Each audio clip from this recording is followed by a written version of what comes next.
Hello, everybody, and welcome to a new episode of the MinnMax Show, a place about games, friends getting better. I'm joined by Jacob Geller yet once again. Hello. Jacob, you were self-conscious about how much you've been on the podcast recently, which is, I think, a very silly thing to be when we pay you to be on a podcast. Look, I loved MinnMax before I was on, and every time I'm on, I'm like, I'm taking away a spot from someone who I really like to listen to. Like Kyle Hilliard, we could double him up. Welcome, Kyle. Hello, I feel no shame for the amount of MinnMax content I've been on. That's what we want. Which is less than Jacob, I guess. So. Speaking of MinnMax content they've been on, we are also joined by the one and only managing editor of GameSpot, Tamoor Hussain. Hello, it's been a while since I've been on something with you guys. I know, I was really trying to map it out. What the last thing, I think it was Trivia. I think it was maybe. Trivia Tower, and it was before the launch of Elden Ring, because it was an all from software edition of Trivia Tower. You really, you saved my butt on that one. Unless you count the like random like event travelogue style stuff that I occasionally either pop up in or just like walk behind someone else, like just feel like I'm there. Technically counts. Or I think I film you playing Lies of P for an uncomfortably long amount of time. That's certainly yeah. I mean, you can. Which honestly, I'm into it. I love that. All right, that's the question, because I do feel like most of the time, if it's like, hey, travelogue time, let's take out a camera and start recording, I feel like it's more fun for people in the room, but I always am bracing for like, who thinks this sucks? Who is just trying to have a polite conversation in between appointments, and suddenly Jacob Geller, who's going to be at Summer Game Fest this year, is whipping out his phone saying, all right, everybody, make animal sounds, or whatever type of motif you have rolling this year, Jacob. I think I'm so scared. Every time you've done it with me, I think you've always given me a heads up, or us a heads up, and been like, hey, I'm about to film, XYZ thing. Are you cool? And I've been like, okay, good. But I do get some people who have like random people who just like run up to me as I'm walking between appointments, stuck a camera in my face and been like, what do you think about this? And I'll be like, I think I'm walking around you and carrying on to my appointment. Are you looking forward to Summer Game Fest this year?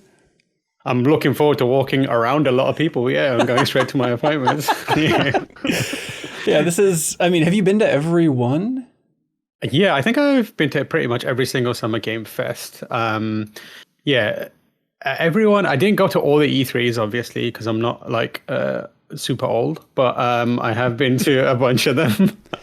No offense to any oldies out there. But yeah, I think I went to the last 3 E3s and then just everything since then. Yeah. So yeah, we're trying to prepare Jacob Geller. So this year for MinnMax, it's Jenna Garcia going. Yeah, so Jacob's going, and then Kelsey Lewin is going. It'll be Kelsey and Jacob's first time. So trying to convey that like it's kind of just a chill college campus vibe. It's a weird thing to get across. Yeah, it feels more like a con than it does a actual like video game event. It's less polished, and it's also like, just go in here and pick a game and do things. It will be my second ever video game event, and the first one was Gamescom Latam in Brazil, Sao Paulo. Damn. So the fact that this one's not in Portuguese, I feel like is really going to give me a leg up. You're on top of it, man. On this episode, we're going to be talking about Summer Game Fest. We're going to be talking about predictions for Summer Game Fest, the showcase, stuff surrounding the showcase, all that fun stuff. Then we're going to be talking about Elden Ring Nightreign, which a couple folks here have been playing. It's weird to think of like this journey, Tam. Like last time you're on, it was before the launch of Elden Ring. And I wasn't really a From Software fan outside of Cookies and Cream and the classics. But then since that came out, it's like, all right, it turns out I loved Elden Ring when that came out. What a surprise for me. And now you've come back to tell us all about this Battle Royale-esque experience with Nightreign. So we'll unpack that in a little bit. Then we're going to be talking about EA canceling their Black Panther game and shutting down Cliffhanger Studios. Sad news, it just broke on Wednesday. So we'll unpack all that stuff. And then back half of the show, of course, community questions that people submit over there on Patreon. Thanks everybody there. Couple things, housekeeping type things. Next week is going to be funky. It's going to be funky because it's so big. And Kyle, you know how big things are often funky, like giraffes and such. Of course, and other examples, like whales. I'm sure there's more freaky big things. But it is a weird one because the podcast is going to be delayed next week because Thursday is the launch of the Switch 2, obviously. So we're planning on having some cohorts in Minneapolis swing by the MinnMax studio. We're going to be streaming on launch day on MinnMax's YouTube channel to check out. Realistically, it's just going to be like a full playthrough of Welcome Tour, so you can tune in for that. There might be some Mario Kart and stuff as well, but we're really going to savor all that Welcome Tour has.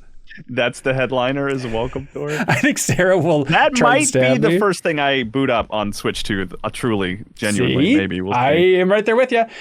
So the plan is we're going to have that stream and then probably record a podcast that Thursday night. So it probably won't be up until late Thursday or Friday. So heads up, next podcast is going to be delayed.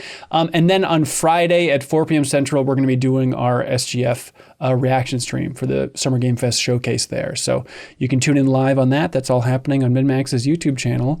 And if you're tuning into this podcast saying, hey, I was looking forward to some hot thoughts on Fantasy Life I or To a T, we need some more time with those games. So we'll be checking back in the future to talk about those things right there. But also, if you're watching this on YouTube, thank you for being here. We greatly appreciate you clicking on this. You can, if you'd so choose, you can subscribe to the MinnMax Show on your favorite podcast app. If you subscribe to the MinnMax Show on your favorite podcast app and you leave a review, Apple Podcasts is the easiest place for us to collect these reviews. But if you leave a review and include some way to contact you, Discord handle, Blue Sky handle, Twitter, Instagram handle, whatever you like, leave that in the review before June 2nd here. We will DM you with a Steam code for The Thing Remastered from Night Dive. Night Dive, the masters of the remasters at this point. So subscribe to the MinnMax Show on your favorite podcast app. Leave some way to contact you in the review.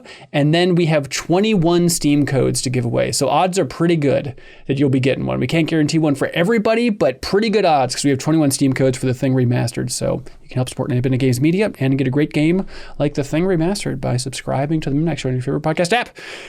All right, Summer Game Fest. We're here, everybody. It is the season. Does it feel like the season, Tam? Do you feel, having gone to so many of these things, are you dead inside, or how's the innards? It doesn't feel like the season, and it's weird because I think it's being cancelled out by the fact that there's a console coming out. Yeah. And at the same time, it doesn't feel like a new console is coming out. So I don't know what I'm feeling or what is going on, honestly. I think, do we all get up in our heads about this too much? Do you ever have that weird thing as an adult where you're like, it doesn't really feel like Christmas is happening tomorrow? Like, maybe the secret is just nothing feels like anything. Like, I remember going to E3 like all those years, Kyle. I don't know if you're in the same camp of just like, God, I can't believe E3 is happening next week. And then suddenly you're like, I can't believe I'm getting off the plane right now in LA and technically E3 is happening right now. It just never feels like that big of an impact. Ben, do you think you have the memento disease? You're just relearning information every 10 minutes. I think that's probably true. I've certainly repeated enough stories. I can't believe on the I'm podcast. in a cab. I don't know where I'm going. Wow, how neat. Well, it is a weird sprint right now. Like, it's just the console and SGF all happening at once. I don't know. It just and I can't do anything with that yet. Does that make sense? Like, it's just, I'm just sort of like, well, I guess I'll just wait. I guess I'll just sit here and twiddle my thumbs.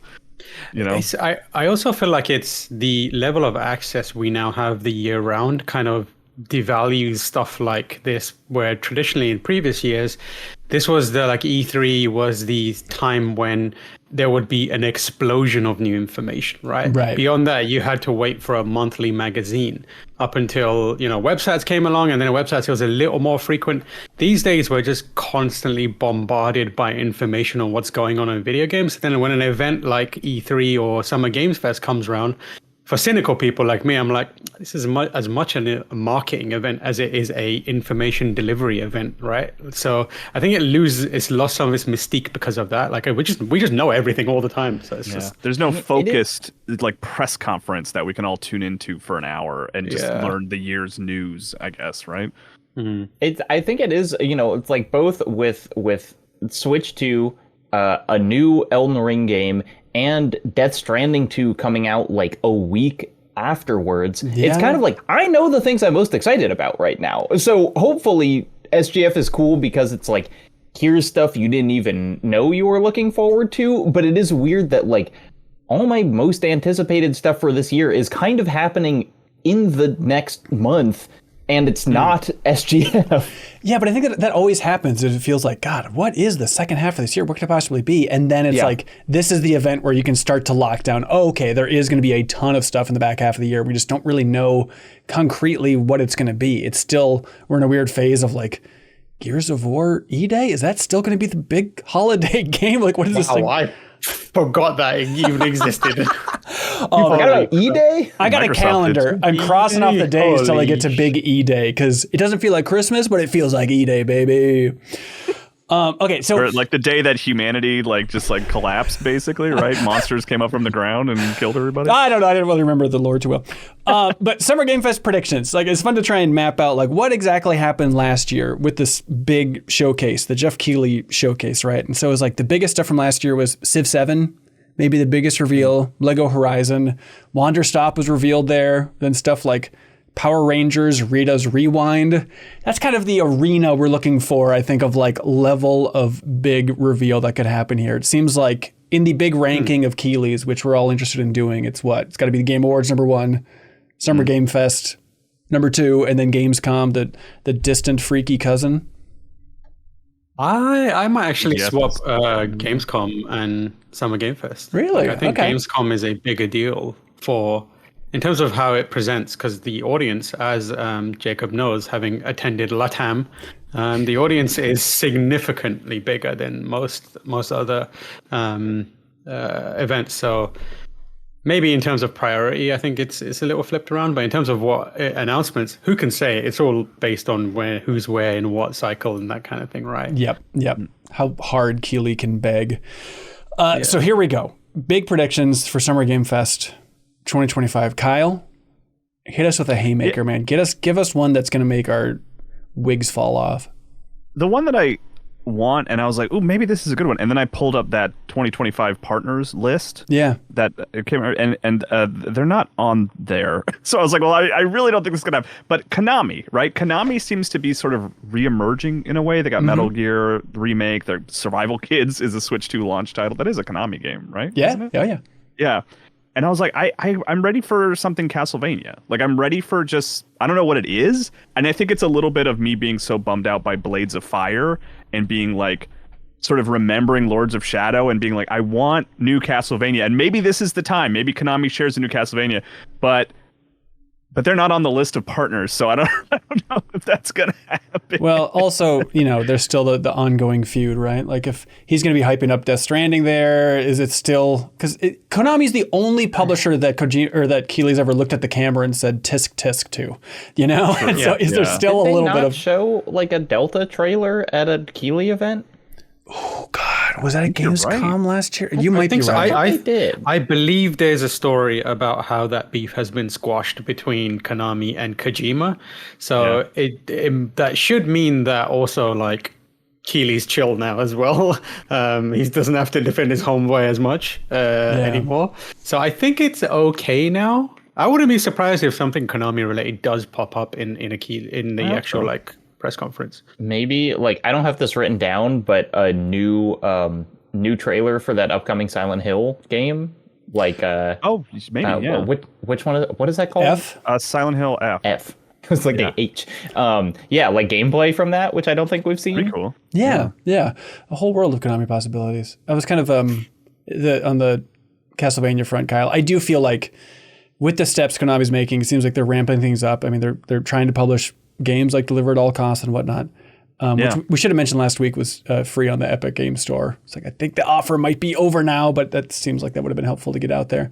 But like, it seems like they are probably due for trying to make another big push into Castlevania. It's like, it's just the level of what scale they're going for. And I know Dead Cells was the last, like, don't worry, we haven't forgotten about Castlevania. And that was cool. But I want something new-ish, right? Like a new with an asterisk, because I kind of want it to be throwback, but, Yeah. I think we'll get, if I had to make a prediction on where Castlevania goes, I think we get something that looks way more like the Netflix series. Like super, super similar. Which I'd be totally fine with. Yeah, I would as long as the totally gameplay is like classic. I think like in terms of art style, they need to capitalize on the popularity of that Netflix show, which is, I believe, is done really well and has extended beyond the sweaty audience that like us that really love it from back in the day. But I wouldn't be against that. Like a super high res, like framed, crazy amounts of animation frames, good looking kind of visual style. Yeah. like a hand animated almost classic Symphony of the Night sort of inspired, like Ubi what they're Arts doing with Castlevania. Shinobi and Ninja Gaiden. I would totally be Yeah. happy with that applied to Castlevania. It reminds me of what was that, Mark of the Ninja, like Yeah. that kind of Yeah. like that Yeah. kind of visual style. That'd be awesome. That could be cool. Yeah, I can see it. Tam, you got a big prediction out there? So are we is our predictions strictly focused on what's going to show up at the Keighley show, No, or you just can generally? broaden it out. This is the summer season, I guess. I think that we might see, or I would like to see, what's the deal with Xbox's handheld, which we keep hearing a that'd be an bunch interesting about. place. Yeah. And they're doing a thing over there, right? Like they have their usual stuff happening. So that could be a good opportunity to be like, hey, everyone, we know you've seen 1 trillion leaks about this. So there is the actual handheld, because I believe it's being created in partnership. Was it with Asus ROG? Yep. Or something like that. So I mean, there's good opportunities for them to show it off and be like, hey, yes, we're partnering, or at the very least say, yes, we are officially partnering with Asus to create a Xbox handheld. This is an Xbox, and then show up, whatever this thing is, and that could potentially be a big deal for them. Yeah, it's a weird thing. I mean, like partnering with Asus, like, does that diminish the impact a little bit? Like, hey, look, they're manufacturing. We're have like, it'll have some Xbox buttons on it, and I guess the interface. But is it going to feel a little bit like, okay, here's a little side project for Microsoft compared to like, here's the next big thing or a big thing that we're doing? I think it is a pretty big deal from what I can tell. One, the Asus hardware is really good. Yeah. Like the ROG was really, really good. I enjoyed it a lot. And then the Ally X that came out, which is a more powerful version of it, its asking price was incredibly steep. It was like $700 or $800. But as a device, it is very, very good. I use mine very, very regularly. So in terms of getting into that market, I think it's very smart and very shrewd of them to just be like, okay, we're not going to partner with Steam. And Nintendo's not going to make a Xbox branded Switch. So we might as well go to Asus. I imagine they have existing relationships because of Microsoft and kind of taking that. And I think the main thing is the Asus software is booty cheeks. Like, it is awful. Like, That's a bad thing. Okay. It's Yeah, a come on, bad Kyle. thing. Butts are bad. They Booty poop. cheeks are like I have the no eye. problem with booty cheeks. Okay, I don't wasn't get sure. Kyle started Yeah. on this. The beauty of booty is in the eye of the beholder, as they say. But like, because whenever you start that thing, mine frequently boots into Windows, and I'm just like, I hate this. Why can I see a start bar? I hate this so much. And then you hit Armory Crate, and then it'll bring up another thing, and I'm like, I hate this just a little less. So I think the idea is the Xbox part of it, what makes it appealing to people is it boots straight into some software that is Xbox focused, Right. and you won't be requiring to do some other crazy stuff in the same way the Steam Deck boots straight into big picture mode. So I think that's what the exciting part of it is, effectively it being a ROG Ally X or whatever it may be that runs proprietary Xbox operating systems. Yeah, so you think Phil Spencer walking out on stage with Keighley and he's got the Xbox handheld awkwardly shoved in his pocket. He's like trying to limp walk over there. That's what you're envisioning here? Is that an Xbox handheld, or are you just happy to see me? I'm glad you asked, Jeff. All right, my big prediction. It feels like we're due. We're ripe. Pluck it off the tree, everybody. This has got to be Resident Evil 9, right? It really? Think so? seems like we're at that period. See, I feel like Resident Evil would want to be their own announcement on their, you know what I mean? Like, not they could just do it on their own. You know what I mean? I don't think they're quite at that level. They have the weird. Yeah. They do their own showcases where it's like, hey, here's another trailer for Onimusha 2 Yeah, but there's remaster. never anything cool at those. They don't really save the big reveals for that. It's just like, hey, there's an extra shot of Onimusha Way of the Sword, please enjoy. And so I feel like they'd want to partner with something big like this. And there was that Resident Evil 4 thing recently where fans were really reading into that of like, oh, there's a bunch of signs that kind of look like 9s. Maybe this is Resident Evil 9 being teased. We're at that level of paranoia, but it is weird. I was just looking at like Resident Evil Village was 2021. Like it was a long time ago at this point. So I feel like we're due. There's nothing Resident Evil on the horizon at this point. Am I forgetting about anything? There's No, another movie no. coming, right? Yeah, the movie from the Barbarian director, right? But other than that, I feel like we gotta put something on the horizon for fans. This seems like a good time for like a cryptic teaser trailer. I like it. Thanks, man. I believe it. All You sold me on it. I believe it. When you said people on the internet were looking at another game and going, that looks like a 9, I was like, of course. Definitely, it's happening. It's happening, dog. Just like Kojima's involved with that. What was the name of that stupid PlayStation game that they posted the blog about? I want to say Unsighted. What was it? It was something like that. No, Unsighted is like a good indie game. Don't drag them into this. Well, then shout out to the good game Unsighted. All right, let's never remember. That dude's name? Oh my god, I remember because GameSpot published the piece where it was like, we did an investigation. This guy's full of shit. Don't talk to him. Yeah, I remember. I was working at GameSpot. Yeah, you were there. I Yeah, being really impressed with that. Yeah. Oh, boy. By the way, I think Tam and I worked together for like 6 months when I was at GameSpot. I think this is the first time we've podcasted together. I think. Oh, weird. Yeah. So all our meetings have been private up until this moment. But just as snappy, just as fun. Backstage Passes got us. That was called Abandoned, everybody. Abandoned was the game that has truly been abandoned culturally. But maybe I'll give you $10 if you can tell me the name of the guy who was attached to it. The studio was like... He was infamous. The studio was Blue something, right? Hideo Kojima, right? That's who it was. Yeah, exactly. Infamous. What's his name? I'm trying to find it right now. Okay, all right. I want to know, Ben. That's why I'm asking you. He's also scrambling through his own ID, trying to... What is my name? I forgot. Oh, I found it. Hassan Karaman. Right. Our main man. Look forward to a future guest cohort. The Abandoned guy. Let's see. I got another oddball one. Kyle, do you want? I want to hear Jacob's. Yeah, you want me to say any, or just leave him? I guess, Jacob. So I was thinking specifically about the Keeley show. I want to know what his level of showmanship, celebrity is going to be. Of course. I think that Alex Garland is going to walk out on stage, say nothing more than, I'm very excited to be directing the Elden Ring movie. We won't see anything. We won't see a logo. And then he'll maybe introduce like a Dead by Daylight tie-in with 28 Years Later or something. That's not like bad. That's Alex not bad. Garland will be there and nothing related to Elden Ring will happen except we'll all know he's directing it. And Keeley will give a big smile and do a lot of that tease. Yes. Like, can you tell us anything about the post-credit scene in the Elden Ring movie? Like that type of vibe? Yeah. Okay. I love the handle you have on Keeley's show because that sounds perfect. That sounds like I feel like you've been reading the actual run of show, which is like the way that was described is like, oh my god, yeah, that's exactly what's going to happen. Thank you. I'm looking him up to see, would I recognize Alex Garland? Like if he just showed up? I actually saw him recently and was like, oh, I didn't think he looked... he is just kind of like a nerdy looking man. Yeah. I was gonna say in the best way possible, he looks like a gamer. Like he just looks like a random gamer. I was like, hell yeah. He's not exactly a ball of charisma. I think he'd walk out there and kind of bum everybody out and remind everybody about the true nature of man and war, and then kind of walk off stage. That's never stopped Keeley before. Like when Pacino came out. Oh, Pacino doesn't have enough charisma for you, Jacob. That's the take? Hot damn. 2025 I'm just saying he has the same disease as you where he doesn't know where he is at any point in time. Yeah, that's true.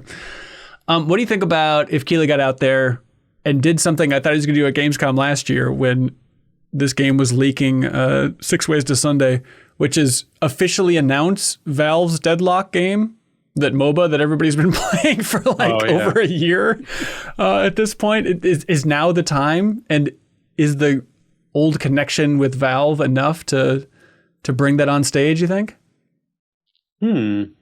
I like that. I mean, Valve does have a pretty good connection because he did was it Inside Half-Life 2 or whatever it may be? Yep, and Alex. And Alex. And he did the first one for GameSpot.com back when he was writer at GameSpot.com. That's awesome. Which was crazy. But yeah, I feel like leveraging that could be that would be the megaton, I think, of the show, like for him.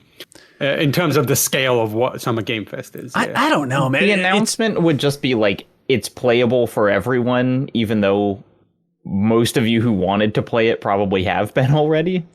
Yeah. See, I'm gonna take some inspiration from Jacob and try and put my mind into what Keeley would do to hype that moment up. Yeah. And I think what would happen is the lead-in would be him getting really excited. It's like, it's my great pleasure to reintroduce Valve, and everyone's going to be like, Half-Life 4, hell yes. And they're going to come out and be like, remember that Deadlock game is back, baby. And Like a recorded video from Gabe Newell on his yacht. We'll just be saying we're excited to announce. And for some reason, his yacht also has like a wall of knives on it. And it's like, why do you have that on boats? Yeah, it's like a big, what are those, the steam ships in the water with the big paddle wheels on the back, but it's just blades that just propel it. Yeah.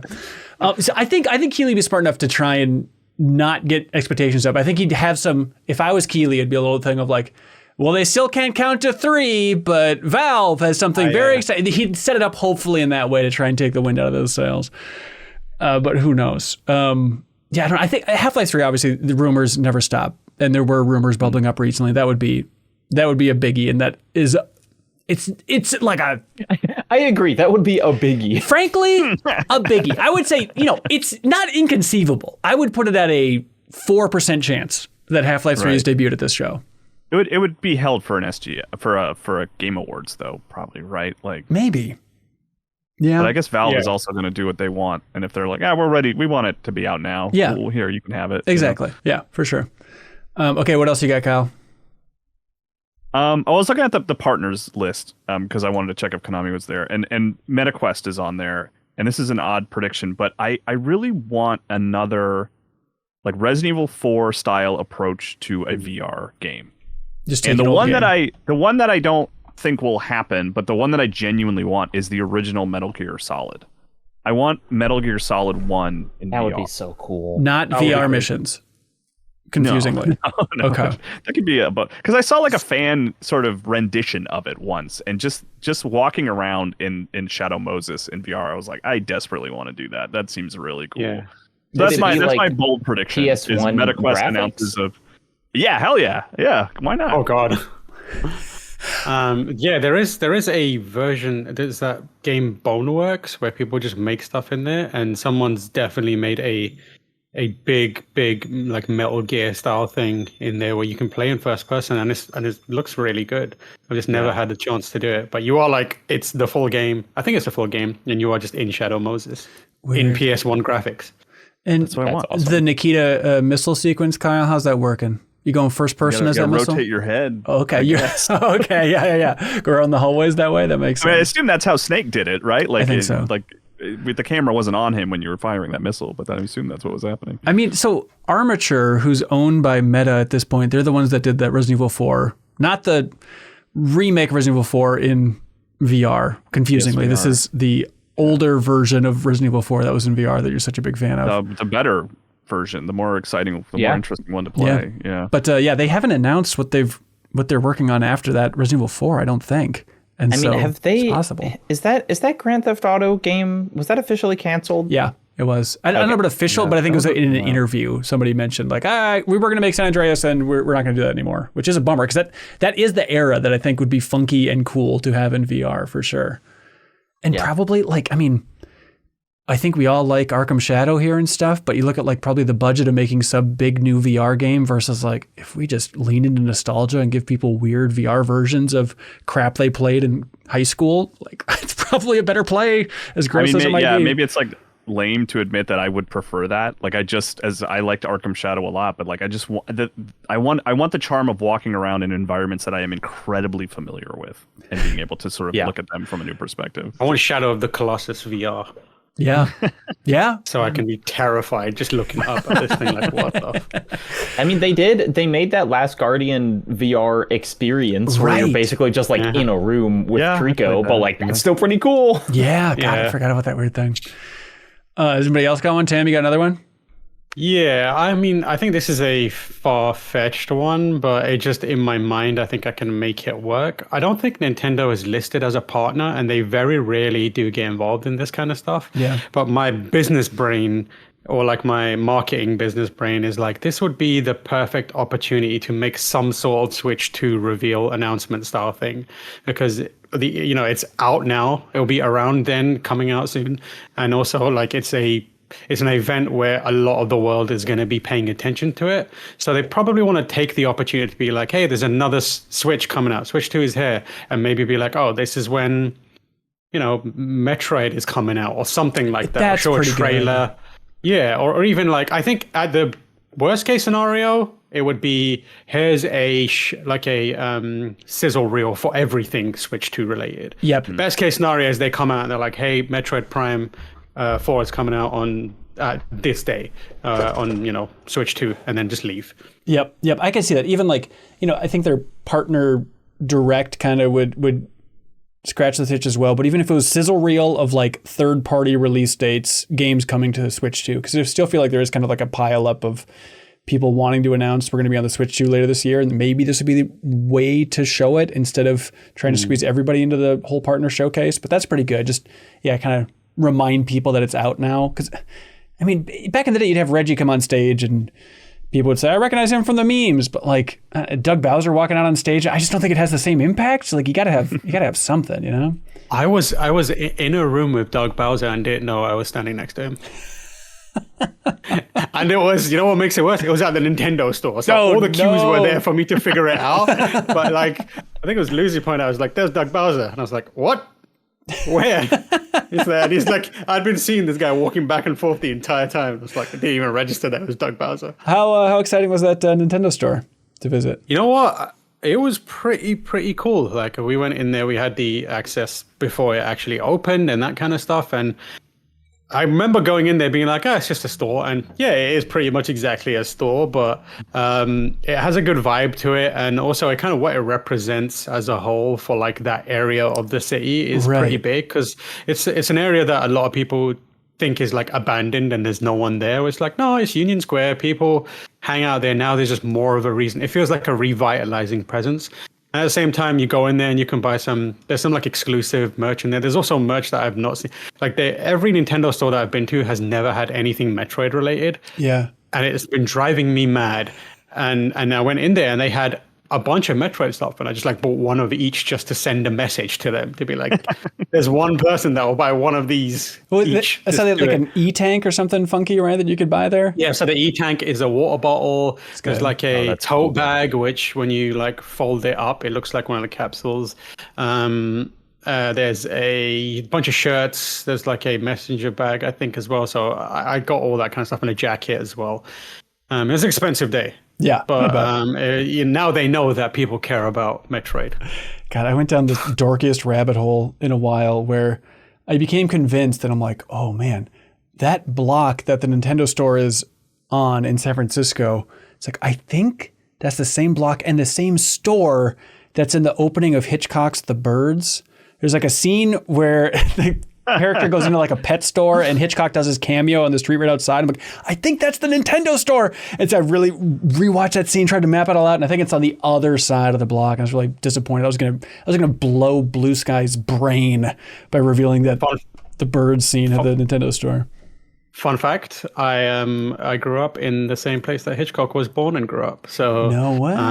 Yeah, if you go to my little not town, I guess it's like a part of London, but in the tube stations, there's one of the tube stations there's like a gallery of Hitchcock movie moments in murals made out of tiles, and it's like really cool.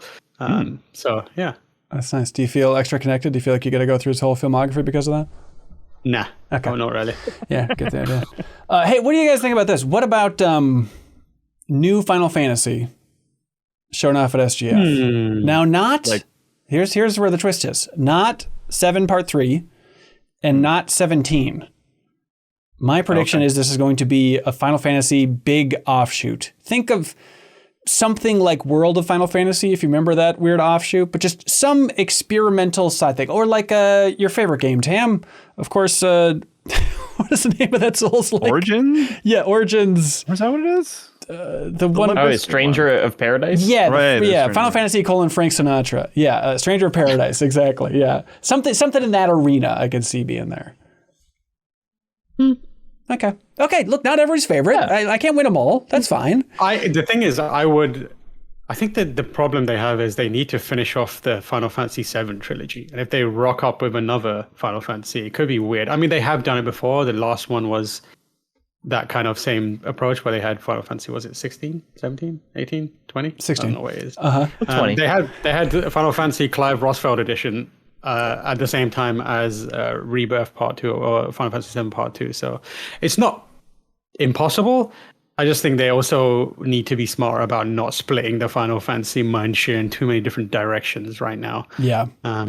Yeah. What's it, the Forspoken folks? Like, what are they? We don't know what they're doing, right? I think they were Forspoken absorbed. 2, undoubtedly, right? There's no doubt. No, I think that studio was kind of absorbed into the larger business division structure. I believe they were probably working on 16, I would imagine. Yeah. Crowboy is screaming at the Backstage Pass chat. He screamed about Final Fantasy IX remake, which has been so long rumored since the great NVIDIA leak from so many years ago. It's possible. It's it's the anniversary. They won't do any big remakes until 7 is done. I feel like it'll be like a remake on the scale of like you can play it on your phone and we ruin the art style, like that sort of Final Fantasy. I think it's going to be the great up-resing. We redid some of the art, but yeah, it's not going to be anywhere near what they've done before. It's going to be like a Saga Frontier level of remake, I think, or kind of remaster. Yeah.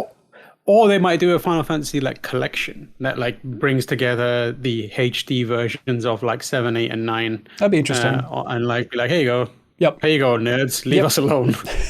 And then the nerds were happy, and Square Enix was left alone. Has anybody else got another prediction here? Yeah. I think there is going to be a new Lego game along the lines of Lego Horizon Adventures. And I think it will be for the franchise Helldivers. I think there's going to be a Lego Helldivers. Ooh, is it like narrative based, or it's still kind of the basic structure of Helldivers? I think that it will be like co-op missions, but it will actually be like if you play the same mission, it'll have the same thing happen. It won't be like procedural. But I just think it's like it's a Sony. I mean, this is me trying to take a big swing, but it's a Sony property. Helldivers is rated M, but I think it lends itself really easily to like Lego humor and just kind of like the silly over the top kind of like fascist government things, and like just picture like Lego people being blown apart when you accidentally hit them with a stratagem. Yep. That seems good. And like none of the enemies you fight are human. It's just aliens and robots like that, Genuine question. Is this game better or worse if they call it Lego Heckdivers? That's really funny. I think they'd have to. That's pretty good. I think I would be more on board if they were like, that's the level of joke we're going for. They got to do it. Yeah. I like it. I think that's a good prediction. That's a good one. You did it, man. You did it. Anybody else got another one to lob out there? I think the food is going to be bad at Summer Game Fest. How dare you, you snob. It'll be great. They have Sonic the Hedgehog popsicles and all the booze you can drink, Jacob. It's a land of milk and honey. You'll love it. Genuinely, the Sonic the Hedgehog popsicle is one of my favorite things of all time, because it is the one that meme one that looks like Sonic is being just tortured to death. He's going through the microwave hallway in Metal Gear Solid 4. Exactly. I remember taking it out and being like, oh no, and then eating it. And the eyes are hard. It's tough to get through. Yeah. I have some boring, just like trailer things. I think we're going to see more of the Housemarque game.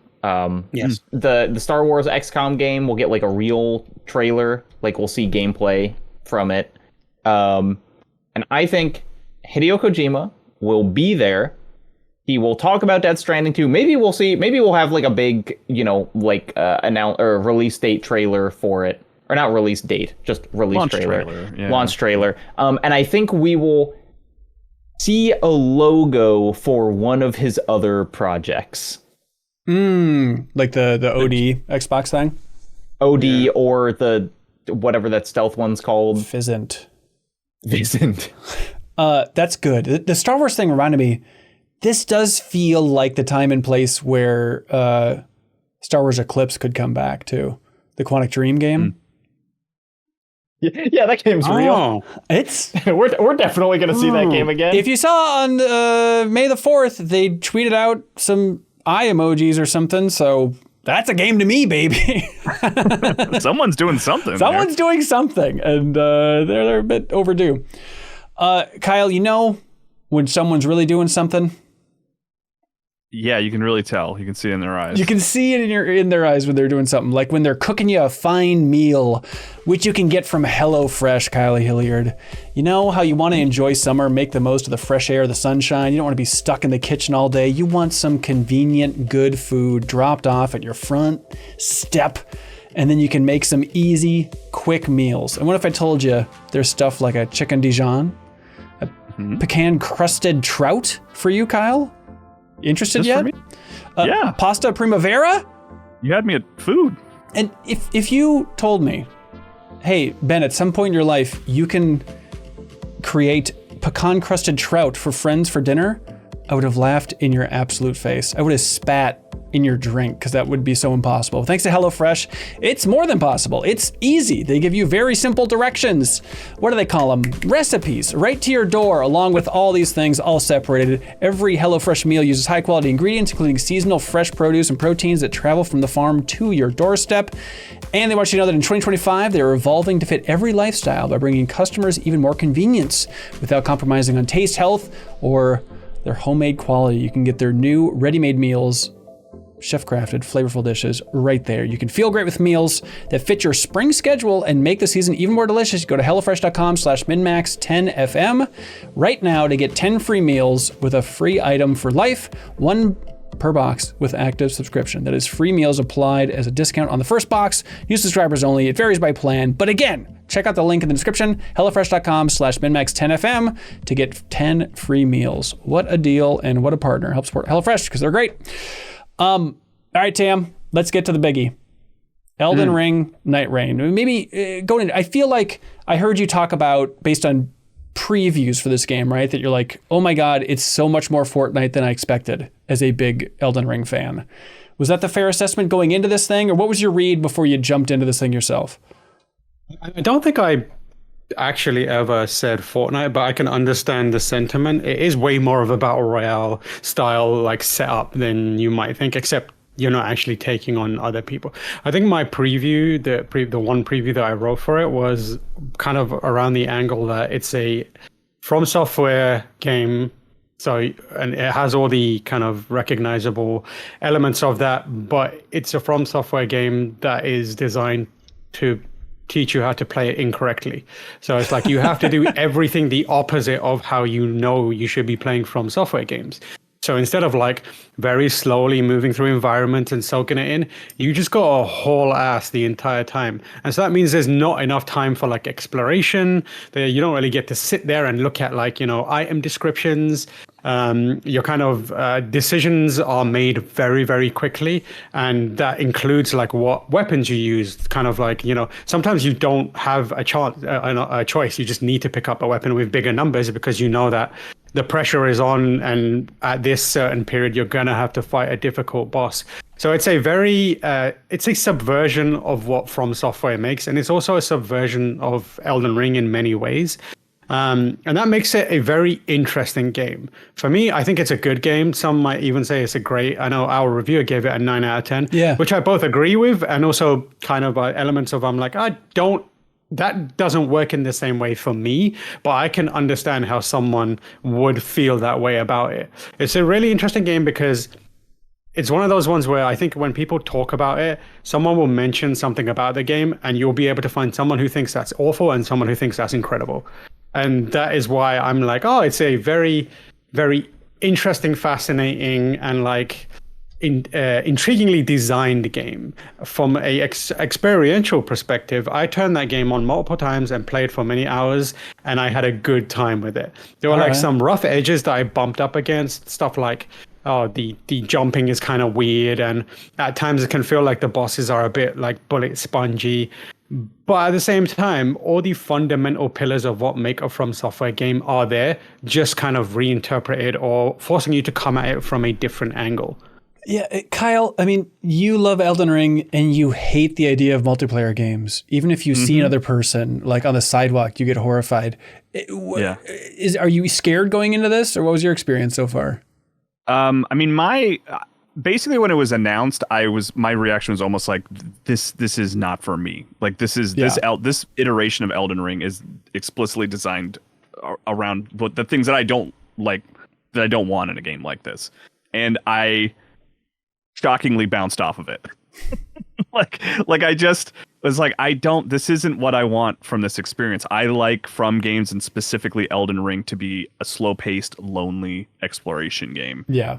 And this is the opposite of that. And I just like, I also don't like, the thing I loved about Elden Ring, and I would extend it to other sort of From games, is it's like, we're all given this world, and it's everyone's job to sort of get into it as a community and like break it apart and figure out where everything is individually. And like, we're all sort of exploring the same thing and figuring out together by literally leaving comments on the ground and stuff like that. Where this is like the idea of like From Software combat placing me in like a level that's somewhat different every time. Like it goes against what I like about these games personally. Yeah. Jacob? Yeah, Ben, do you want to ask me what I think of Elden Ring Nightreign? Jacob Giller, what do you think of Elden Ring Nightreign? I don't know, Ben, because Bandai Namco didn't send us any goddamn codes.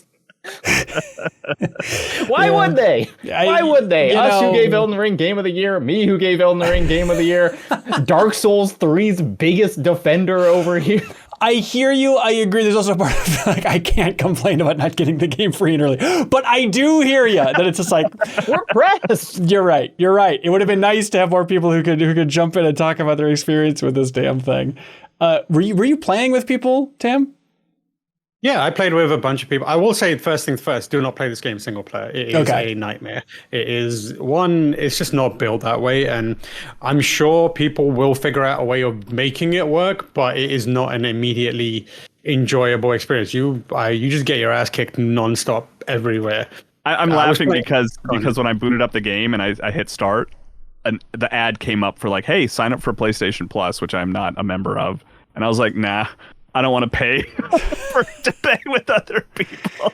I'll just try it on my own for a little while. And it's like understandably, so many people have been like, yeah, you literally have to play with other people. And I don't even want to pay for the monthly fee to online multiplayer. Yeah, so you can like matchmake with people, and that's primarily what we did. So for context, we were in a review environment. Yeah. Which meant there is a pool of people that you can matchmake against, but it's just, it's not going to be the same as the pool of people once it's out in the public, which meant that matchmaking was it took a little while because it's obviously a small amount of people that I could feasibly match to.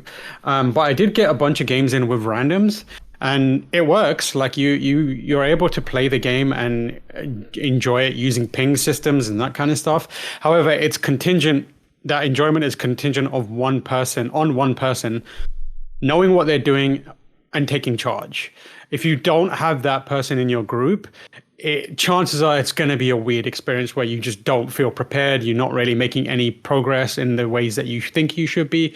But it is also doable. I had some runs where it was just randoms, and we just ended up at the Night Lord because one of the players was like, I know what we're supposed to be doing, and we'll just ping, let's go here, let's go here, let's go here. And it's kind of like wordlessly talking to each other. However, the ideal scenario is you have two other people, you're all on a mic, you have one person who's knows where they want to go, or you have an objective that you want to try and achieve, and you have some familiarity with the game Elden Ring or From Software games ahead of time. So you're not like, oh, press this button, why does it do this? So you're not like, falling over at the basic things. It's still like, when I had those, it was great. Okay, and it's still like core muscle memory. Voice chat? I'm assuming not, right? There is not voice chat, which is as far as I know, there is not voice chat because, and also the way I interface with other people is just purely through Discord. So like setting up little Discord channels or rooms and just chatting through that. But yeah, I don't think there is any voice chat on a game level anyway. Like it seems, it makes sense because FromSoft games have never had voice chat. But it is weird because it would be like Fortnite launching and then being like, you don't need to talk to the other people, when it seems like really cooperation dependent. I think it's literally right, and use like the Xbox and PlayStation. Exactly. I think it's just a symptom of them not implementing voice chat in any other games, so not really having the foundational kind of knowledge to do that, and choosing not to invest time and money and effort into figuring that stuff out, which is good and bad for various reasons. But yeah, I think you can just party up on a system level and go from there, or just jump into a Discord group, or I don't know, like phone each other, because people do that apparently. That seems absurd. Is it is it like pure old muscle memory kicking in for all Elden Ring aspects here, or do you think if you're a huge fan of Elden Ring, some things will throw you off and be like, wait, I can't do this in the game, or I can do this? What is going on here? The majority of it is muscle memory and knowledge dependent that you can just transfer over. I think the thing that's a little different now is actually the class system, the character and class system, which it functions like a typical class system. Each of the characters has a passive ability, not a passive, they have like a functional skill and then an ultimate.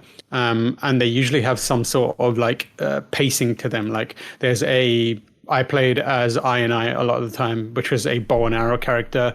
I could like do these weird like jump off walls and like fire an arrow if I wanted to. Not particularly effective.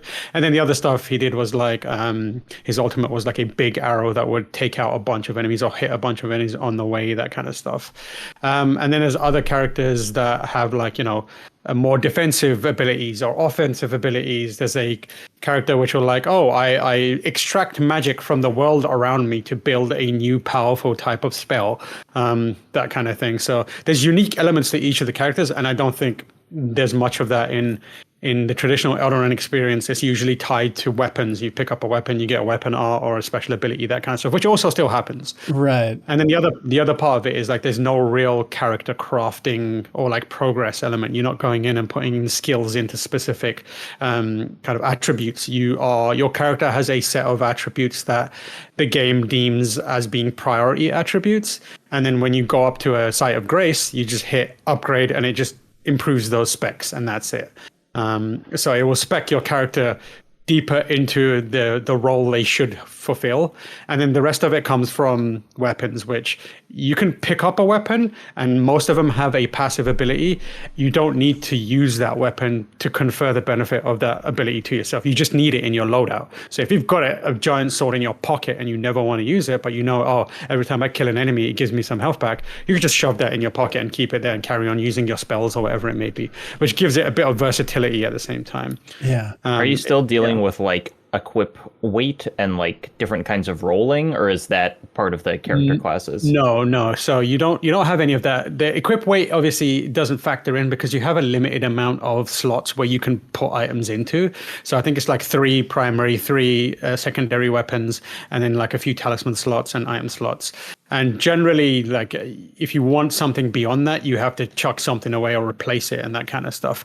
And there's been I've never had any system where it's like, oh, you're over encumbered. Everyone actually moves way faster than anyone. You can run at the speed of Torrent, which is how I describe it. Wow. Like you have a run, and then you have like a sprint, which you click a button in, and the clicked sprint is supposed to emulate the speed that Torrent moves at, so that you can actually get around better without using a mount.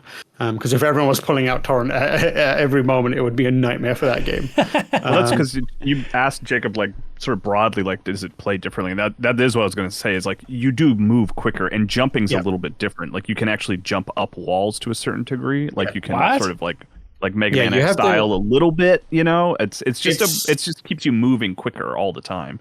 Is the jumps mechanic and kind of feel and system from Sekiro. They've just like taken Wolf's ability to kick off walls and made it way more lenient, where the geometry will be very accommodating, where you can jump up things that look like they're not supposed to be jumped up. At the same time, the jump can be very inconsistent. I had times where I was trying to jump up a wall, which I knew I could jump over, and I ended up looking like an idiot, just like constantly not being able to do it and not really knowing why. So then I'd like look for a distance that's seems a little more doable, or it would just work, and I'd be like, I don't know why that happened. It is a weird feeling to have the inventory and like, oh, I need to pick up this like consumable, and it's like you can make the choice to just use the consumable in your inventory already to make room for it, which is like sort of a style of gameplay I've never had in a From game, right? Because in From games you just hoard everything and hope that it comes in use later, but now I'm just like, eating everything because it's like, well, I might as well use it. It's like, better than throwing it away, Yeah, there's a risk reward element to that part of it, which is cool. And then you factor in like stuff like the relic rights, which you unlock these gems that can give you special bonuses or small bonuses. They might be like, oh, like when you spawn, you'll have this item because you've got this gem in, and you create these loadouts that work best for each of the characters, and you can create like multiple loadouts if you want to. Which is cool. I like that element of it. The only thing that I dislike about it is they just will not tell you numbers, which is frustrating. It won't be like, hey, this is going to improve this wholly by 2% or plus, your damage will go up this much. It just tells you it will improve your items, or like you will. It will be like, if you use your flask around other characters, your teammates, they get a benefit from it. But it never says like, what are the conditions here? How much of a benefit? The kind of intricate details, they just kind of try and avoid that to not overwhelm you. And for the most part, it's fine. But also I would like to know at times, like how much more of a percentage is this adding to my output or kind of like ability to negate damage? Because when I'm up against a difficult boss, and I'm like banging my head against, that kind of adjustment and knowing the information could help or hinder my run. So it's a bit obtuse about elements of it that I think you should be a little more transparent with. Do you think in like 3 weeks will everyone just have like absorbed the wiki of this game and know the meta and like get mad at you for not using the correct meta strats? I think that could definitely happen. I think for the most part, people will be playing it in groups of people, with other people that I assume they don't hate and won't be shitty to them when they're not picking the exact thing that they want. I think that's definitely doable. It definitely could happen if you're just queuing up. But at the same time, there's no voice chat, so you can't hear anything. Well, they're screaming at you. You can't hear it. The best you'll get is them running around in circles or like sabotaging a run, which is like whatever. But I do think that people will very quickly go into the files or however they do this voodoo where they figure out how things work, like, and just lay out this is when you get this gem, it tells you it's going to do this is what it's actually doing, and that will be found in like wikis or wherever it may be. So people will figure it out quickly. Especially given that there is a community element to it, where I know that if you're the kind of person that watched the Elden Ring bingo brawlers, I'm sure like those people will jump in and figure out how to optimize runs and figure out cool ways of approaching it. So the core of it is like, is this just an interesting, weird novelty for Elden Ring fans? Or as a big From Software fan like you are, is it a thing of, you're like, no, there's enough meat there, you should check it out. If you're a big From Software fan, please don't miss it. There's enough meat there for From Software fans to warrant checking it out, but there shouldn't be the expectation that because you're a From Software fan, you will enjoy it or that you should enjoy it.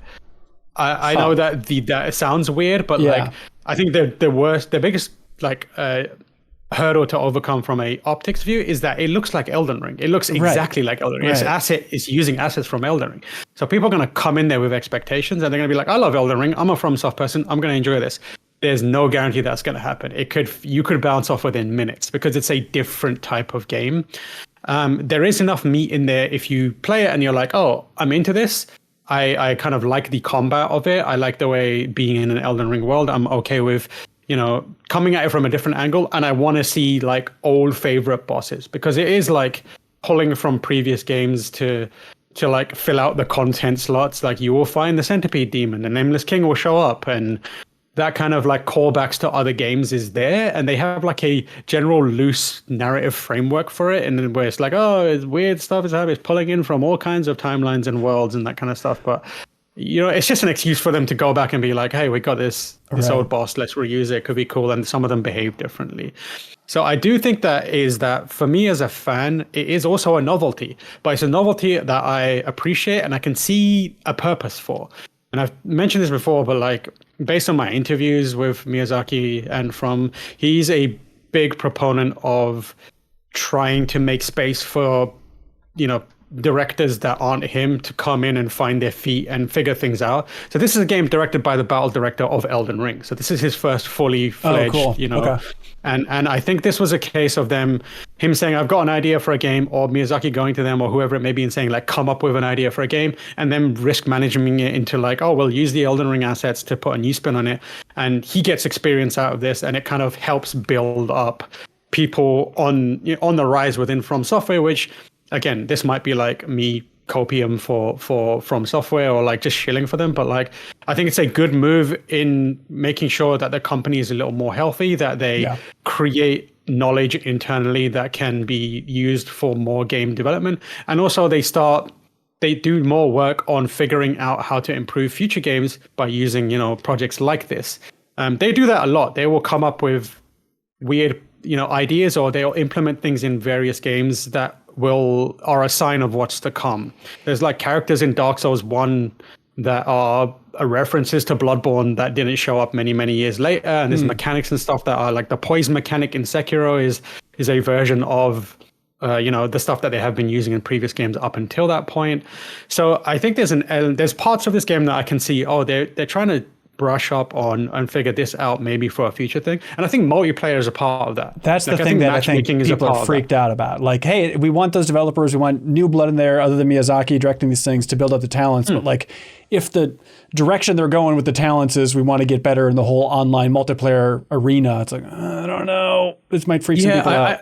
I think I've, in talking to them as well previously, I think they publicly said they have no intention of leaning straight into multiplayer in the typical like shilly way. I don't think this is a shill squad production. Okay. Like I don't think they were like cashing in on it. There definitely is an element to it. There's a recognition that there's a big group of big community for Elden Ring games, but I think that the thing that they could have made could have been a much more cynical production than what it is. You could definitely say, I don't like this, it's not for me. But I think the one criticism you can't level is that it's just phoning it in. Sure. There's enough going in there that I feel like it's an interesting experiment. And I think that what they probably are thinking is like, let's say they make an Elden Ring 2. Like this could be the game where we look back on and be like, this is what they used that to figure out matchmaking a bit better.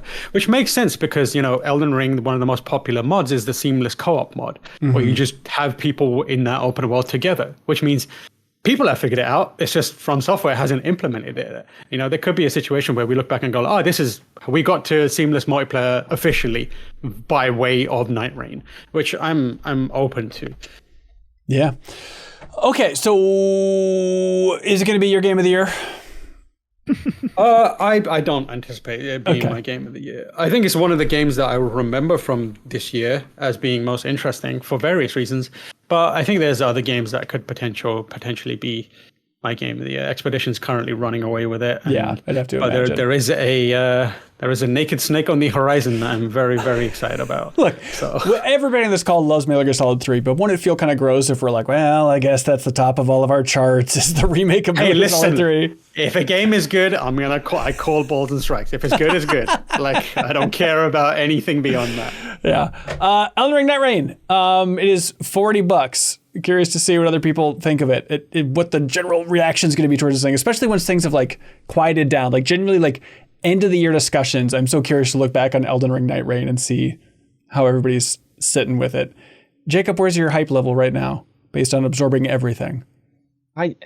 Genuinely, my hype level is like, gosh, I hope I can get 2 friends to play this with me. Right. Because I really want to play it, but like coordinating even 2 other people is like a challenge at this point. And it really seems like the kind of thing that I don't want to be learning, at least with randoms, because I'm going to feel that pressure of like, I'm letting them down if I'm not, performing at optimal efficiency the whole time.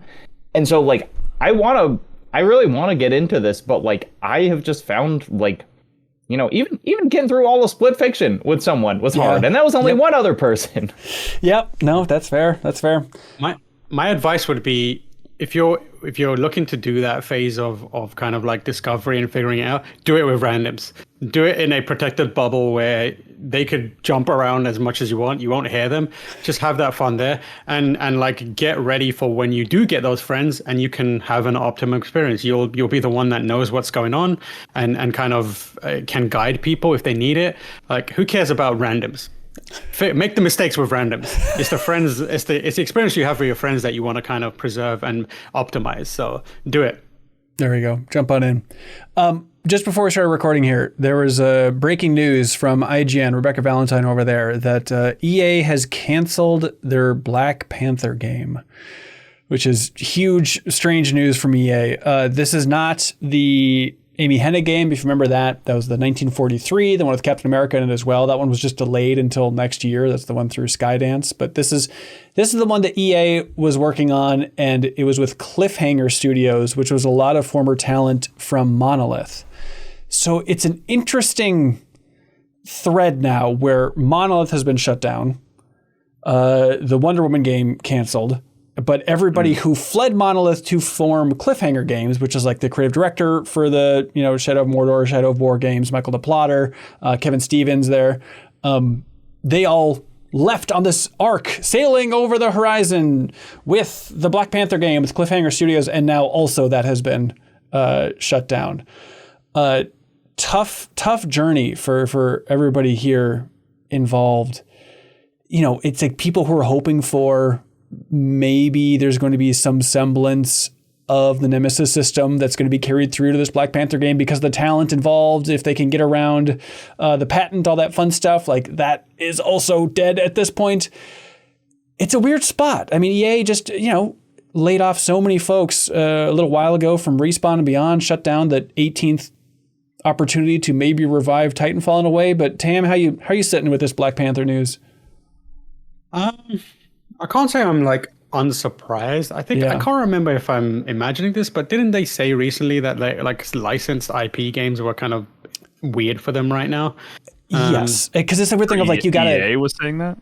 Yeah, they did. Yeah, which is odd because it's like, hey, they're also working with Motive on an Iron Man game, and they're also working on that Star Wars Zero Company XCOM like. And also like some of the most memorable games they've produced are Star Wars games. They're like the Jedi games, right? Like of recent memory. So I don't know what their kind of position is, but I think that we're in an interesting space where the kind of EA would make licensed games previously because there was like the expectation of it wasn't super high. You were cashing in on IP recognition more than anything, and you could make them pretty cheaply. That was the kind of the reasoning between pumping out those games back in, yesteryear. Yeah. Now it's flipped around where that is unacceptable. Like there's almost a higher expectation from licensed games now because of obviously Batman stuff, but also because of the kind of profile of those IPs. Like in this day and age, Star Wars fans are not going to accept a shit Star Wars game. And the same goes for like pretty much everything. Like right now, a bad Marvel game is pretty rough. Like you're not unless you're like a free to play kind of, gacha style game, the expectations are pretty high. Like you're going up against Spider-Man on PlayStation. You're going up against... Yeah, I mean, the Guardians of the Galaxy game, which was awesome, it still was not meeting some people's level of quality. You're like, if that special production is not passing the threshold for a Marvel game, holy cow, everybody. Yeah, and at the same time, you've got 2 games in production that have Black Panther in it. Yeah. Like, you're not helping yourself in that regard either. So I can't say I'm surprised. I'm disappointed, I think, because I think Black Panther as a character has a lot going for him or them, depending on which Black Panther you have. Yeah. And it would have been interesting to have a Black Panther game where Black Panther is the focus. Yep. I'm excited for Amy Hennig's one, but let's be honest, like Captain America is the kind of the big draw for that, right? Like people are going in there to play Captain America, and then Black Panther's also there too.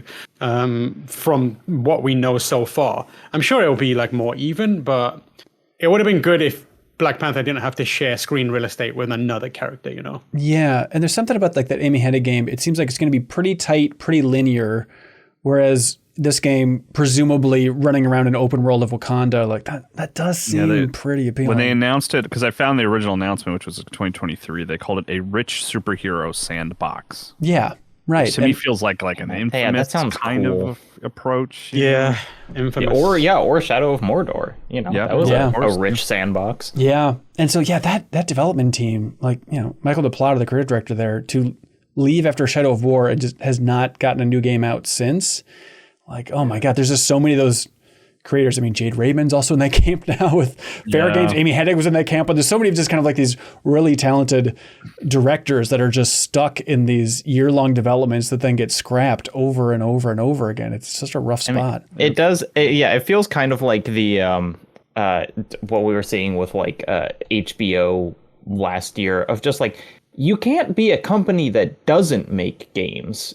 You know, it's like whatever the like. You know, it's like HBO scrapping the Looney Tunes and Batman or Batwoman and whatever, just being like, at some point you have to release a game, right? Like Right. even if you get a tax write-off for this, EA can't just be a company that cancels projects.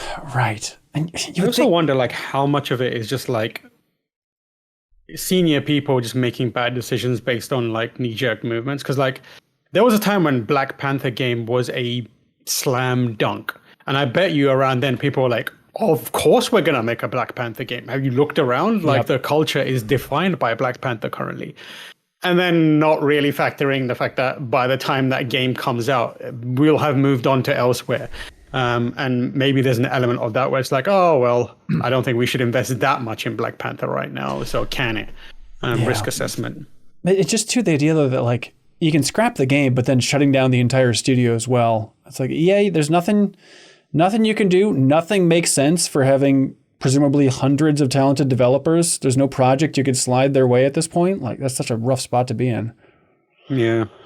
All right, well, pouring out everybody for the Black Panther game. We won't get to see it, but there's still Amy Hennig's Black Panther and Captain America game coming out next year with 1943 from Skydance there. But That game's coming out, right? presumably, It has to. presumably. What do you know, Jacob? What do you know? I don't know anything. I know that I haven't seen it in 2 years. Yeah.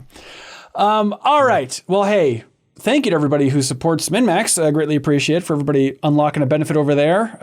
Times are tough, but you make things less tough over here by supporting independent games media. We appreciate it. I'm talking about people like Perps26, who recently joined the $2 tier where they get access to the Discord, which is just wonderful. A ton of lovely people in there. If you need a group to play Elden Ring Nightreign with, jump in that Discord, Jacob. It's the place to be. But then also we have people like Noviz, who just upgraded to the $10 tier. Thank you, Noviz. And they get the extended versions of all of our travel logs. They can watch all these episodes live, jump in the chat, all that fun stuff. Vote for New Show Plus every single week, and a ton more options like that. So thank you so much, everybody. And shout out, of course, to people who support us in a big way, like I'm8bit. I'm8bit wants everybody to know that they have just reissued, fresh in the stores once more, the vinyl soundtrack to The Messenger. The Messenger from Sabotage Studios, and a fantastic soundtrack from the developers of Sea of Stars, but just a killer soundtrack. Kyle, you like ninjas? Yes, You like good 8-bit soundtracks, 16-bit soundtracks? absolutely. Well, then The Especially Messenger. from Sabotage, they do good stuff. They do good stuff. You can go to I'm8bit's wonderful online store and get that Messenger double vinyl. And of course, you should help support I'm8bit because they support the MinnMax community in a big bad way by shipping in a prize each and every week to whoever submits the best question on Patreon. We're going to read through all these questions from the community, Tim. We're going to choose a number one favorite, and then whoever has the truly best question, they win a prize from I'm8bit. And this week, of course, it is the Mario Brothers movie double vinyl soundtrack, the I'm8bit exclusive. Pink vinyl. God, you've heard yellow. Chicken Jockey, but remember Peaches? Yeah, don't thing turn you your liked back before on Chicken Peaches. Jockey? They're completely different. But shout out to I'm8bit for shipping out a cool vinyl soundtrack like that. And you can use the promo code It's Gonna Be May. It's Gonna Be May for 10% off of everything in I'm8bit's wonderful online store. Okay, ready for these questions? Yeah. Well, then I hope you're sitting down, Kyle. Chris Fantry writes in. They say, hey, Tam, and I guess everybody else, what is your favorite ridiculous thing from the Metal Gear Solid franchise? Oh, You must get this all the time, right? You like that series? Yeah. The one where this stupid crap happens? I mean, like, yeah, but also, like, I love it because it means I can talk about the things I like. I think the craziest thing, I mean, it has to be nanomachines, right? Like, that's the bog standard answer. Like, nanomachines is so silly. But also, I think that there's a bunch of crazy things along the way. Like, I still feel like the Metal Gear Solid 4, the unit of ladies that were weirdly just chasing you around and being extremely like sexy was like, what's going on here? And then like once you beat them, you could take your camera out and do a little take photo pictures shoot of with them. Yeah, I am. The fact that Kojima hasn't been cancelled is a impressive feat that in this day and age. I think it's just like South Park at this point. It's like, well, South Park's Yeah, South Park. yeah. Kojima's Kojima. What are you going to do? There's nothing we can do Also, about it's it. like That's a big one, and then obviously like consciousness being housed in a arm that's been cut off, and then That is hypnotically like that's the one that I was just thinking about, because like after Metal Gear Solid 2, just the big question is like, what is going on? How is Liquid alive through the arm that's attached to Revolver Ocelot? And then from what I remember, the answer in Metal Gear Solid 4 just being like, even ocelots can impersonate snakes. Like, he just does a spot-on, pitch-perfect Cam Clark impersonation. That's what's going on. He was manifesting. Okay, he's manifesting. He'd be the greatest impressionist of all time. He should be a hero just on that factor. I was just kind of running through, just like, what are the things? And I feel like the single most absurd moment maybe is when what is the giant aircraft carrier that Liquid is going to crash into Snake in 4? You know, the one with like the Mount Rushmore of heads on it. Yes. Is it called? Yeah, it's like I forgot what is it's it called. GW? Whatever. Yeah. Arsenal? No, Arsenal Gears 2. No. Yeah, whatever that thing is. But it's like, he's like, I'm just going to drive this into Snake, and then Raiden jumps up, is holding back the aircraft carrier, is having a hard time, and then stabs his sword through his own foot, which helps him hold back the aircraft carrier. Just like the idea of like, oh, that's his secret. He stabbed his sword through his foot, so now it can't push him anymore. That's just how physics works, man. Yeah, that's just a high frequency blade. Yeah, I mean, that's how it works. Mine is just, it's kind of broad, but it's specifically Campbell just sort of losing his mind at the end of Metal Gear Solid 2, or like revealing itself as like an AI, and like that was genuinely effective to me the first time like I played it. I was like, is my game broken? Like, you know, why you see like, the skeleton, mommy? Yeah. Here's a small one, but the more I think about it, the more it makes me laugh. At the end of Metal Gear Solid 1, before the big climactic fist fight against Liquid on top of Metal Gear Rex, like you pass out and you wake up, and then, you know, Liquid is monologuing, of course, and then you start that fight. But it's so weird because when you wake up after you pass out, suddenly Solid Snake just doesn't have a shirt on. And it's just, I love the idea that Liquid Snake dragged an unconscious Solid Snake to the top of Metal Gear Rex and then took his shirt off just because he knew it'd be really cool and masculine if you could have a fist fight with two guys with their shirts off on top of Rex. And you know what? Liquid's not wrong. I'm not going to argue this point. When Liquid and Snake are injecting each other with the thing, I mean, it's like, that's not even, I would argue that's not even like, it is goofy, but it's like, it is kind of poetically beautiful in a way that a lot of the goofiness misses. And like, I genuinely love that. Yeah. There's like flourishes of weirdness and everything. It's got a character called Hot Cold Man in it, which is, how do you argue with that? That's fantastic. You can like slip on bird which is great.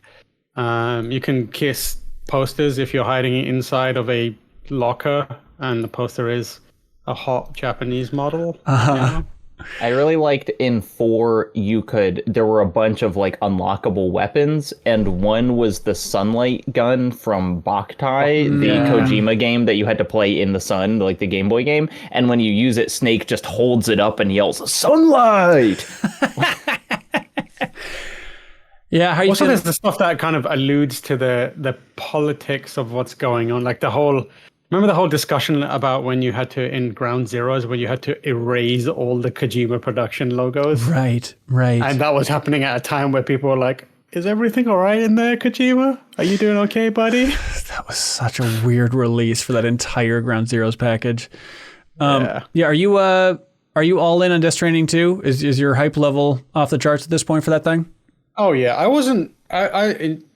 I don't think I not finished Death Stranding 1, but I enjoyed what I played of it, which was significant.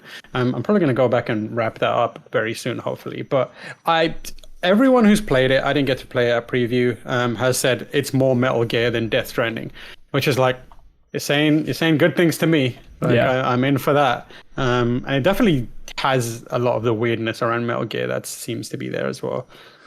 Yeah, it's interesting of like more of like an action focus. Yeah, I'm curious to see. Yeah, which it's like I trust all of the previews have been positive. At the same time, that action focus is a little like, well, like what I liked about Death Stranding was like if you killed someone, it didn't like deal with them respectfully, basically by cremating them, it would like destroy the world. Like I thought it was like a really cool, bold choice. So I hope that it's not just like, oh, and they gave Snake, a chain gun, or, not Snake, Norman Reedus, like a chain gun with tranquilizer bullets, so you can just like shoot everyone and they don't die. I liked the focus on walking around. I loved that in Metal Gear Solid 5, you could get like an assault rifle that only did knockout bullets. That was one of the greatest moments. I was like, hell yeah, because I never kill anyone. But you never know, like maybe it still does treat them like that, where it's like, oh, you kill this person, now you've just blown a hole in this ground, and now everyone knows where you are. Good job. Deal with that. Yeah. James Yoshida writes in, they say, Tamor! Super happy to see fighting game representation on MinnMax. Can you explain to everybody else on the call what throw loops are in Street Fighter 6? Okay. Yes, I can. Thank you. As best as I can. Like, obviously, if I'm sure I'll upset someone in the fighting game community by incorrectly explaining this, but my understanding of throw loops is obviously a throw in a game, press two buttons together, or you walk really close to them and press an attack button and it throws them. Very powerful tool. It's a guaranteed, if you can get in the right position, you're guaranteed a certain amount of damage. And there's very specific timing-based defenses against it that not a lot of people are able to pull off. So a throw loop is a situation where you throw someone, they're now on the ground, and you're now potentially in a 50-50 position to continue an offense by throwing them again and again and again. So the reason people don't like it is because it's a 50-50. In some games, it can be 50-50, where it's like, oh, if I get up and I don't do anything, I could get thrown. If I do a move, I could get, missed a move, or like it could be blocked and I get thrown. The only real kind of counteractive measure is if you tech a throw, which is you throw at the same time as a throw. And that way they cancel each other out, and it creates some distance. But then the problem is the person who's like got the upper hand could walk in as if they're about to do a throw and then walk back, which makes you instinctively try and counter it, and you do a throw, and now you're open to get thrown again. So it's a situation where you're just constantly being put in this like grinder of, am I going to get thrown? Yes, I've been thrown again. Will I be able to get out of this throw loop? Nope, I got thrown again. Oh, I got thrown again. Oh, I got out, but I screwed up the get out, and now I'm in a position to get thrown again. So it's like just it's a loop of pain where you just get thrown over and over again. Is it like a high level thing, or is it just? It is definitely. It has like a meta game to it. It's mind game to it. Depending on how it is implemented in a game, it can become like an annoying factor where the execution, it depends about the mechanics around it. Like if you've got mechanics around it that will kind of balance it out, great. If your game isn't properly designed or like poorly designed and throws are super powerful, it can really upset the balance of a game. And then it also requires your own kind of like skill. Like in some games, like you do a throw and there's moves that are meaty or whatever it may be that can quickly prevent you from being thrown again. Or I think Street Fighter 6 does a thing where if you tech a throw, you like they jump back, so you're in a very, very like neutral position again. Yeah. So it's a game by game basis, but there is a strategy to it. But at the same time, it can be abused pretty badly. It often gets abused against people who don't know what they're doing, or they're not skilled enough. And if a player picks up on that and knows, what will happen is like they'll come up to you, throw you, do something else, and see if they can throw you again. That's when they know, oh, this person doesn't know how to counteract the throw loop, and then they just do the throw loop. If they're being disrespectful. Do you got all that, Jacob? Yeah, I got it. Okay, good. We're in the summertime, which means I'm back to playing a lot of Marvel vs. Capcom 2 against my nephew, and it is a sad state of affairs out there. Every time we play, he is beating me about 80% of the time, and it's. And I am consoling myself, and I'm able to sleep at night by telling myself like, yeah, but I'm choosing like fun, weird characters. And he's just like looking up the tier list, like what are the strongest characters? Okay, I guess I'll choose these guys. But at a certain point, I think I just need to look at myself in the mirror and just be like, I think I'm just aggressively not good at fighting games. I need to like go through a whole montage just so I can have a chance to take down this 11-year-old, which makes me feel like the biggest goddamn loser on earth. Maybe your nephew's like a savant. No, he's very dumb. Maybe. I cannot imagine. Did you say he's very dumb? I mean, he's 11, everybody. Let's be honest here. What are we working with? So help coach me, Did you everybody, see the please. story about people encountering a player by the name of, I think it was Wazla or Vazla or something like that, a very recognizable or like a weird username, and just going around and demolishing people, and then people figured out it was Justin Wong. And he was just terrorizing people under a different name online. And it was so bad that there was actually like a bunch of stories about him making people refund the game because he just was unrelentingly like whooping the floor. Because he's a legendary, all-time great multi-champion Evo Marvel player. So people see him pop up and they're like, all right, I'm out of here. That'd be kind of cool, though. It's like your chance to like lose at a one-on-one to LeBron James. Yeah. You know, that's still a fun story. Absolutely. I mean, like, at least in LeBron, when you're playing a one-on-one, at some point you get the ball and can bounce it. The problem with playing Justin Wong is if he hits you with his first move, you might as well put the controller down because you're stuck in. That's a lot of confidence tomorrow night. Like someone like me, I don't think I could ever bounce that ball. Yeah. I feel like if one-on-one, at some point, the positions have to switch and LeBron has to hand you the ball. So at that point, you go like, oh, I bounced the ball against LeBron. Whereas with Justin, it's like if he hits you with an overhead or like any sort of infinite combo, you're just done. Yeah. Link Trev says, hey, gang. Hello.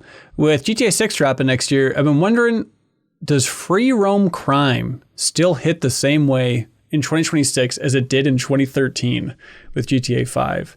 When in between missions, just messing around, committing crime to evade cops for fun felt exciting. Now it just feels off. Is that just getting older, or am I alone in this? Are we moving past violence in games for violence sake? I think you're just getting older, Link. I'm sorry to tell you that, buddy. The GTA formula, because I've been revisiting Grand Theft Auto 5, is like, it is surprisingly sparse. You know, it's like a lot of things are held up by, wow, look how good that city is. But it's like the guns are boring to use, and the like driving is like the main hook of the game is you get a wanted level and then you have to escape the cops to lose your wanted level. And it's like realistically what that looks like is you are just driving down streets until it goes away. You know, like it is a mechanically very simple process, and it's kind of like, will it just be like the increased fidelity of GTA 6 will make that feel real and new again, or you know, or will there always just be an appetite for that? But like, it's kind of stunning how straightforward it is. That it's just like you just drive down streets until they're not chasing you anymore. That's like the whole game. Yeah, but sometimes they like block you off and you have to like, you know, go through a back alley or something. There's gameplay there. I mean, in GTA 3 though, it felt so novel that it was reacting to what you did, right? It was like, oh, it's noticing that I've done something I'm not supposed to do and now they're coming after me. And now that's become pretty standard video game stuff. You know, it reacts to the developers have gotten so good at like making sure the game reacts to you in a big way that it doesn't feel as novel anymore. Because yeah, I mean, now my excitement for GTA 6 is like holy story. Isn't that weird? Character and writing. Yeah. Like, you know, that's what I want to see. And just existing in what feels like a real world. I don't expect myself ever to just have that moment where I'm like, oh, I'm going to get my wanted level up and see how that goes. I probably am just not going to do that. I think there definitely has been a shift on what the priority is in open world crime games, because there was a period of time, I think up until GTA 4, where you would say either the emphasis or there would be an equal importance put on mechanically engaging the player as well as on characters and narrative. Like you look at games like GTA 3, GTA Vice City, San Andreas, I think they're all exactly what Kyle said. They're reactive, but also they have gameplay weirdness to it. You're doing weird things, rocket packs, you know, jetpacks. You're messing with wanted levels. You're using the bike in Vice City for the first time. So and then there's games like, you know, Crackdown, which technically you're a cop in that, but still open world crimey. Saints Row is probably the most mechanically heavy, dense open world crime game. And I think since then, it's moved towards being more narrative focused and more character focused. I definitely think that's what GTA 4 pulled off. I can't remember. I remember the GTA's 3, Vice City, and San Andreas. I don't remember a big discussion around Claude, Lance, or like CJ. Whereas in 4, there was a lot of chat around Nico. Like there was people wanting to know more about Nico. People wanted to more about his cousin and like how do they play. And they kind of they designed it that way, right? Like Nico was an important character. And since then, I think it's been very character focused. Like we don't see much of the in GTA 6, you do this, this, and this. It's like, here are the characters. Here's what they're doing. This is why you should be invested in this world. So I think like the story and the characterization is how they add a layer of more intrigue or investment in the stuff that Jacob was talking about, which is like just the world, like the fidelity of the world. Yeah, but at the same time, it's like a new GTA is, at least from a financial perspective, like a delivery mechanism for GTA Online, right? Which is solely open world crime. Yeah, like, I mean, I don't know. I guess they have like stories and missions in that kind of, but it's like, you know, in terms of just like 10 years from now, if you look at like the pie chart of how much time players have spent in what part of GTA 6, it will probably be like 90% online, right? Or at least that's my guess is that's kind of what they're counting on. And so it's weird to be like, I agree that the focus of the campaign is like, this is a character focused story now. That's what we're going to show you in the trailer. But also like there are people who've been playing GTA 5 for the past 12 years and they haven't been playing the campaign over and over again. Yeah, I would say they're playing the game online by stretching the mechanics of it and like using them in a way that they perhaps weren't intended, if you know what I mean. Like I think about on a base level, I think the GTA combat, for example, is not particularly good. Like I played online a bunch and it was not enjoyable to shoot stuff. But the joy comes from, you know, partying up with others and then having that pushback from other players. It's the other player part of it that you kind of the interaction you're having with other players, it allows you to forgive the fact that the shooting's not great. And then more recently, most of the popularity for GTA in a significant way has been through role-playing servers, in which case that is nothing really in the game that is forcing you to play that. It's a game that people have created around the video game, which is, you know, inhabiting roles and then telling D&D style stories in the world of GTA. There's nothing that really enables it or designed it in the game. So I think that a lot of the longevity from GTA Online comes from it being a set of tools and an environment for people to try and figure out new ways or find ways to enjoy this thing. Yeah. Overall, you're enjoying going back to GTA 5, Jacob? Kinda. I think the way every character in Michael's life is just like, man, this feels 10 years old. You know, just Sure. like the writing of his daughter makes me want to like claw my eyes out. Pork Bun Powered says, hello, MinnMax and Timor. Be honest. This is a place for honesty, everybody. How are we feeling about Alex Garland's Elden Ring adaptation? Do we think it'll even come out? How dare you? I think it's coming out, but you know, I've been wrong before. I don't know. It's so weird that I like Alex Garland. So when I saw this, I'm like, all right, better him than somebody else. And I haven't given it much more thought. But now that I'm really thinking about like, wait, what is the story they're going to be telling? Who is the main character? How are they going to frame this? This could go wrong in a lot of ways. Yeah, it's weird because like what I want out of it kind of feels impossible because I want it to be directed kind of like an art movie in that like I don't really want like here's the protagonist and the storyline because that feels not really in line with Elden Ring. But at the same time, I don't know how you make this movie and not have it cost like $200 million. Right. You know, it's like what like it's either going to be kind of all green screen and ugly or like you're filming in real locations and somehow that's supposed to like look like Limgrave. You know, it seems like visually, I just don't know what it's going to be. I mean, would it be... I'm more optimistic about it than I am the Zelda movie. Yeah. That's interesting. Yeah, which is a Zelda movie. Like I am, if you put both in front of me and you're like, you pick one of these that you want to go see right now, I would go see Zelda. but I think Yeah. Elden Ring will be the better film. Because I think you're going to have less cringe, because we know for sure that Link's going to be talking to Zelda, and the idea of like this added weight of like, oh God, what is Link going to be like? It doesn't really compare to, here's some Tarnished. Yeah, it's dumb that they talk, but it's not an iconic character speaking all of a sudden. You know, maybe saying Tarnished is not iconic, maybe that's foolish, but just it's more ambiguous of a character, you know?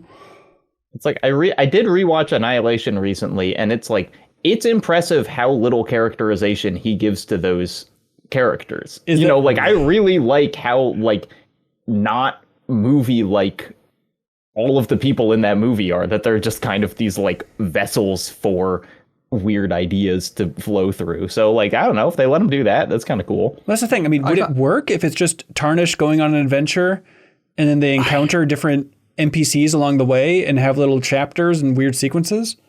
I think it needs to be way more focused than that. Like I think the approach here, I imagine from A24, they probably haven't said it, but like I think they're probably looking at Elden Ring as being a universe in the same way that like Middle Earth is, where there's many, many stories that can be told. And I think the smart bet would be to tell a very focused story to begin with, that is like Tarnished, that meets some NPCs that ultimately that are necessary to tell a singular thread of a story. Like, for example, you wouldn't include, Kenneth Haight in a story about, Rot, for example, the Rot God. And it could be like a story where it's Tarnished, Millicent, Melania, Rot God. That's it. That's the path for the story. How a warrior was corrupted by an elder god from another world. And in my mind, I think like the ideal kind of framework or the game or the movie that I look at, I'm like, if it can be similar to this, I think they're onto something, is Green Knight. Like yes, the Green I was thinking Knight that too. Yes. If they can pull off something like that, which is again a very focused, almost poetic storytelling moment, or tale being told, I think if they can do that, that is the way to like successfully start a kind of almost like Arthurian legend universe that is built on the back of Elden Ring. Yeah, and it is true that do something like that. Yeah. Something like Erdtree actually had a much more like digestible story than Elden, or it's like Erdtree kind of had like 5 characters and you met them all and they went off and did things and then they all came back like that, and then you could make a movie out of that. I also love the idea of like one of the most powerful moments for me in Elden Ring was when you defeat the Veiled Monarch of, Margit, Morgott, or whoever you want to call him, and he turns back into being a human, which you never see him as because he's, cursed as to be an omen. But in the final moments where Godfrey is there and picking him up and he's like dead, you see this like emaciated skeleton of a human being.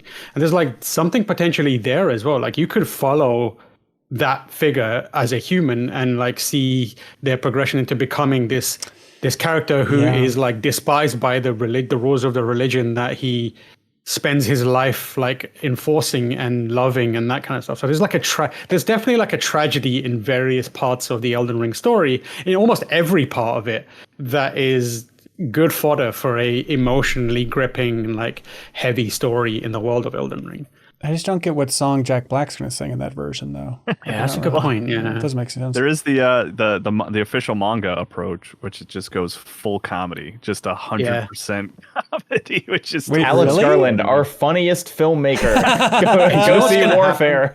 You know what's going to happen? They're going to have that moment where you find Kale and he's like sitting at his like little merchant bonfire area and he's like playing his guitar thing, and then Jack Black's going to jump out from behind like a rock and just start like tribute style, just giving lyrics to this song and then just like run away. I do think this could be, if they do just go moody, just imagine, the Green Knight version of this. Like I think we could be bracing for impact for another moment of just like, oh, Elden Ring is so popular, everybody's going to the theaters to see this. Is it naive? It feels like people are so surprised, but like Minecraft's movie is doing so well, and it's like, well, obviously everybody knows Minecraft, and it's not at that level. The 2 successful video game movies are for kids, right? Yeah, true. Like it won't be a kids movie no matter what, I think, right. And so I think that'll put it in an interesting position. The guy wears the Santa hat. He does, yeah. It also like benefits from, I think, again, looking at the glass half full, it also could benefit from the fact that the masses don't really know what Elden Ring is, right? Like they just see a fantasy universe in the style of a Lord of the Rings and go like, oh, I'm into Lord of the Rings. Maybe I come to it and try this out. So yeah, I feel like it's got a good shot. I think it really helps that Alex Garland clearly loves Elden Ring. Yeah. So he, to a degree, like again, the hope is he has a good understanding of what makes Elden Ring, and the movie making system and the studio system doesn't bend his arm into making some that is just like cashing in. Kyle, give me the prediction right now for Elden Ring Rotten Tomato score and Zelda movie Rotten Tomato score. So Elden Ring will be 88. Whoa! Yeah, Oh, yeah. Jesus, I think so. And Zelda will be what's the like? It's 60 is like still considered. That's fresh, the threshold. right? Yeah. I'd say like 69. I was gonna go nice. 62 Zelda, 74 Elden Ring. Yeah, but even that's optimistic. Yeah, I think good. if the Elden Ring movie is good, it actually won't have a unanimous critical consensus. Okay. Like it. Sure. I think Yeah. it needs to be a little weird in a way that will make some people not like it. Okay. It's got to be the Elden Ring Nightreign of movies. Yes. Now that's a pitch. Christian Hall writes in and says, "Hey everybody, what do you think is the hardest game to explain the premise of to someone who doesn't play video games?" I have a few actually. Yeah.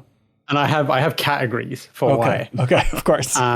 So the first one I would say that came to mind is based on reinforcing stereotypes.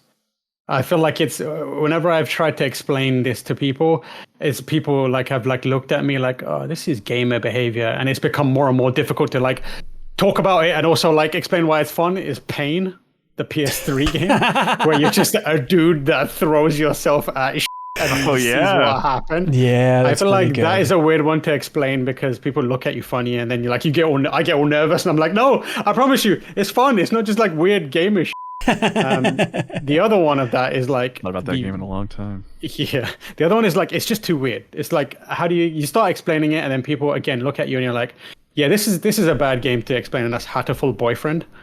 Oh, the pigeon one. Yeah. Yeah, you're a bunch of pigeons and you want to have sex with a bunch of them. And the other one that I recently tried to explain to someone and had someone look at me and be like, go outside and just do that outside, is a game called Lush Foil Photography Sim. Have you heard of it? Yeah. Oh, yeah, I want to check it out. It's just a game that is like got really nicely made high-res environments and you just go around taking pictures. And I explained it to someone and they went, go outside and take some pictures. And I was like, yeah, fair enough. Yeah. It's interesting because it's like, well, that's an easy game to explain. It's just a hard game to explain in a way that's not personally embarrassing. It's the game about but it's like they understood the concept. Like they were not confused by what you were doing in the game. Yeah. I feel like it's so weird that they like retroactively don't understand the concept because it's like, but why? Why were you doing this? It's like, you do this. They're like, yeah, I get the mechanics, but why? Why are you doing this? I actually think, I think it's more like the mechanical complexity is hard, where it's like, I think roguelikes and deck builders are really hard to explain. I think explaining something like, even like a mainstream, like a Marvel's Midnight Suns, is just impossible in terms of like telling people what it is that you do in the game, of like, okay, you have 3 characters, but you can only do the moves that you're given, and you're given those moves out of a deck of cards, and you're allowed to move sometimes, and then sometimes if you do this, you can get another move. Of just like, I feel like people understand like, oh, it's a video game, you're a guy who can run around. And then when it's a game where you're not a guy that you can run around, and it's like, no, you have to build your deck in order to like get the optimal moves to have your people work together. Then it's just like, I just don't know how to tell a non-gamer about that. Yeah, I think you can't punch that guy because you don't have the punch card. And you're like, what the fuck? But you're Iron Man. Yeah, no, it is weird to think of like, oh, I'm tempted to go for just like some weird ass arcade game, like if you're explaining Robotron, but even then it's like, I don't know, you save the family, you shoot the weird robots. I guess it's not that wild. But then you think about like, oh, something like Balatro, secretly like the hardest. Like those types are just like, oh no, it's a systems-based thing. It's not poker, but it's poker, but more strategic. Like I think deceptively those can be the hardest to get across. I mean, Mr. Mosquito. Mr. Mosquito, that everybody understands. Be a perv, fly around as a mosquito, and bite some people. I mean, mine's always been Picross. Like, I cannot explain to anybody why I am so obsessed with it. I can explain to you how it works, and that just makes it worse. You know? It's like, no, this is, you got to line up the numbers, and like, it's kind of a logic puzzle, and it's just like, I gave up like years ago and just be like, this is for me, and don't worry about it. I have definitely recommended Picross to people that I know would like Picross, and then when they ask me how do I play it, I say I don't know because I don't like Picross. It's like, I don't understand it one bit, but I know you probably would like it if you figure it out. Good job, good luck. Good luck. I'm 8-Bit's co-founder John Gibson was on the Easy Allies podcast last week, and he's bringing up Burger Time, the arcade game, where he's obsessed with it. But he's like, if you think too much about it, it's like nothing makes sense. You're just going up ladders and creating gigantic burgers for nobody. Like, it's not like there's an end all goal. over them, just like what are these giant burgers doing? What is the point of this? Yeah, maybe games are silly, everybody. These things are downright silly. Snowman14 writes in, they say, hey, missed joke opportunity. We encourage these, Tim, just in case we're ever not in a game, people can write in with missed joke opportunities. It's usually puns, which is fine. But Snowman says, hey, missed joke opportunity for Sandful Interactive. Instead of having a parry button, this isn't for us, this is for the developer, this is nice. Instead of having a parry button, they could have had a Paris button, but pronounced like the French way, Paris. Paris. Very good. The gay Paris. It's a Paris slop. Brad Bayer writes in and says, hey y'all, what are your thoughts on bosses with multiple phases? I feel like I've begun to find them more and more tiresome as the years go by. Seems like the shock value of a boss's health, suddenly reloading and having to keep going, has lost all of its novelty, and now it just becomes annoying. I guess I don't mind the boss evolving shape or tactics as the fight goes on, but I think it should be one health bar no matter what. I was thinking about this recently because, like, I really had a hard time with the game Blades of Fire, a game that I struggled with and ended up not giving a good review. And you have talked about more than anybody on Earth. I've talked more about Blades of Fire than Elden Ring Nightreign. But a minor spoiler for the final boss of Blades of Fire. I'm fighting him and he's like a normal human guy, and I was struggling and I'm like, this sucks. Like he's gonna turn into a monster. Like this, I haven't even like broken through to the second part yet. And like the relief I felt when that just normal human man died after I hit him enough with a sword and just collapsed on the ground and didn't transform was like beautiful. It was like my favorite part of the game. I think I don't like transformations. I think I'm done with them. I feel like there's a distinction between games that you want to beat a boss on your first time or not. Where it's like South of Midnight, a game that I thought was pretty cool. I have no desire, like even fighting the bosses the first time, I was like, I'm ready for this to be over. I did not want to die and have to like redo it because you understand the attack patterns the first time.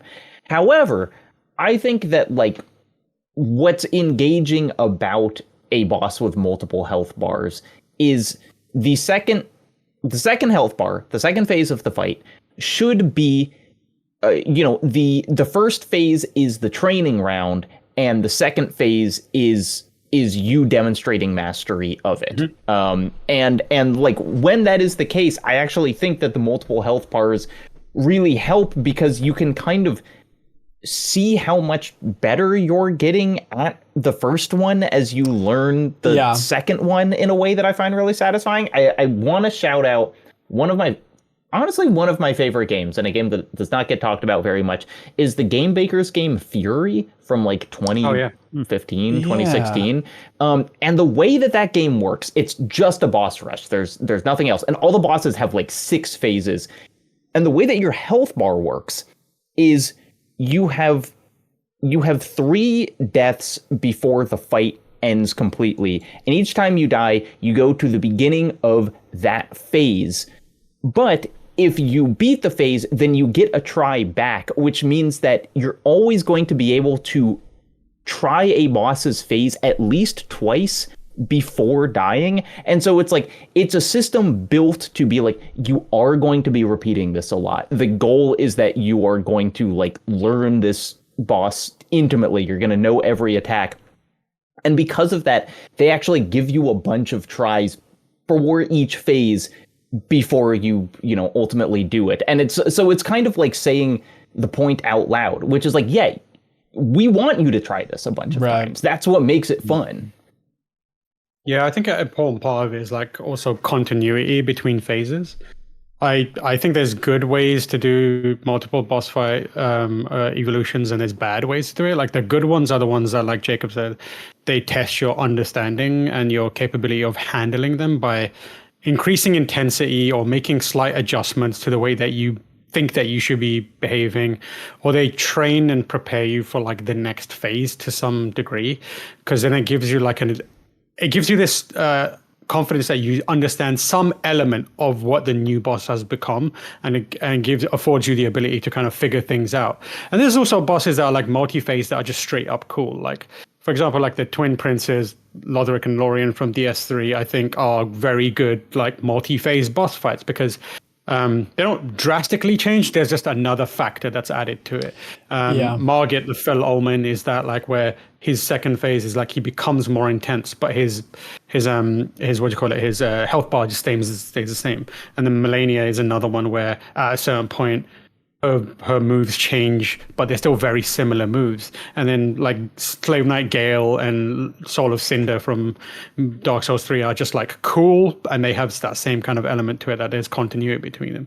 The random arbitrary just for the sake of it, or like just feel unnecessary or annoying, those are the ones that are really bad. Like for example, Elden Ring, you do not need the Beast Clergyman phase of the Malekith boss fight. Malekith is a monster, a terror. Like you don't need that first phase, because you just go straight into Malekith. Crucible Knight and the Misbegotten Warrior, those are just two annoying enemies paired together, and it's not fun. And then Dark Souls 1, like the Bell Gargoyles, which is the most arbitrary second life introduction ever. It's like, here's a Bell Gargoyle, you've almost beat it, here's another one. So why did you do that? Like, you didn't need to do that. It's just like, come on. Yeah, it's got to have a big reason. And yeah, it can't just be Elite Four in Pokemon of, oh, they're almost dead. Oh, nope, a whole new health bar. They just healed all the way up. Like, it needs to be a radical transformation for sure. Isa writes in and says, I usually watch or listen to content at 1.5 or 2 times speed and can follow most people just fine. But I had to slow down for Dan Reichert in the interview about Giant Bomb recently. I could not understand him for whatever reason in that interview. That's right. That's normal. Like, no one can understand him. I was listening on 1 time speed. I had a hard time. He's a buffoon. Do the CLCs ever think about turning on a podcast voice and being more conscious of clarity, pacing, or breathing? Tam, you got a good podcast voice. You think about this a lot? I don't think I have a good... Because I have thought about this, with the context being every time I speak, there's a significant portion of people that are like, you sound awful. Why do you sound like that? And I'm just like, oh God. There was a period of time where I was like voicing all our reviews, and people were like mounting campaigns to stop me from voicing reviews, because they were like, we hate your voice so much. And I was like, and the only reason is because I don't change the way I speak. And the way I speak is based on a mixture of East London British kind of upbringing and Pakistani upbringing. So I've got a very weird East London accent that is not commonly shown on TV or movies or anything like that. The best you'll get, maybe more these days, like I guess like if you watch Snatch, you might find something, or like Kidulthood or something like that. There's a little more grime music making its way to the American world as well. But it's a very unfamiliar sound to a lot of people. And because I don't really change it, like I don't slow the pace down, I don't pronounce my T's, I just like kept it natural. There was a period of time where I did, and I do have that kind of like slower podcasty, like almost NPR voice. Right. But I just don't like using it because I feel like a fraud. Like I feel like if anyone that knew me from back in the day like heard it, they'd be like, wow, this guy, he sounds like a knobhead. Like, why did he become this? So but I do have that voice when I need it. Like someone's asking me, I'm voicing like an audiobook style thing for them. And I messaged them back and I was like, do you want me to sound like an audiobook, or do you want me to just sound like me? Because if you want me to sound like me, people are probably not going to like it. And it was like, just speak like you speak. And I was like, fair enough. It's your funeral. Whatever. I have a video essay voice, and I don't have a podcast voice, and I kind of wish, I don't know, there is no training for podcasts as far as I know, and I would actually like to take a voice training class. Yes. I mean, I see you in the comments, some random person who always notes how many times we say like. Don't bring it up. It's It's a curse. I find those comments very irritating. At the same time, I wish that I was better at kind of speaking like a politician, not in that everything I say is a lie, but just that like they speak in sentences with beginnings and endings. And I feel like it's really easy to just kind of ramble. And in everyday life, I think most of us speak in kind of run-on sentences, but I wish I was better at not doing that. I had a phase where I say like a lot, and I spent a lot of time specifically focused on minimizing the amount of times I say like. And let me tell you, everyone that I had a conversation with without using filler words or run-ons, they think you're a psycho. Like you don't sound natural. You do not sound, you sound like a robot. That's how it works. Like, and you know that is the case because you look at newsreaders. They sound like robots just giving you information. You're right. And that's the thing you want to avoid. Yeah, you're right. I won't try to improve myself. Please. Sorry, guy in the comments who's mad. I like you exactly how you are, so I'm being selfish. So don't change your voice or the way you deliver information. No, yeah, Jacob. I mean, you focus so much on editing your own voice and all the video essays and stuff. I think. Let me know if you've heard this one before. I think maybe you think about it too much. I think even just talking about you and podcasting. I also wish I remember, back with Better Quest, we tried bringing in Emily Reese from NPR here to try and guide us. Cause I wish there was some sort of like radio voice training thing that was easy. But if you look around for voice training, it's all just for singing and stuff like that. But I feel like you are on the worried end of the spectrum about just, I don't think I sound like a podcaster. I don't think I am being concise enough, but I don't notice. I think everyone is just podcasting is a whole new arena, It's like I'm more comfortable being scripted. I think that like my forte is like I write and then I say the things that I write. But really it's just I just want to be Ira Glass. I want to be his level of kind of casual conversations in This American Life. And I feel like if I could just like he sounds like a normal person, but also it's very easy to follow what he's saying and you're like, wow, that guy sounds smart all the time. Well, every time you make a new point, why don't you just say like part 13? Part 17. Just keep that rolling every time you're lobbing a great point across the You listen to a lot of This American Life. Oh, yeah, all the time. I did back in the day. Honestly, I haven't listened to an episode in I've years. fallen off. Yeah, I should get back into Still it. good. Still good? Yeah. All right, cool. That is what he says, isn't it? Part? Well, how do they separate the sections? To me, he always sounds exhausted. Like he's always kind of like, today, we're going to learn about somebody who did this thing. Like it just sounds always like a little tired, It sounds like he's saying things very quickly and as if like he's got a little bit of like sass to it.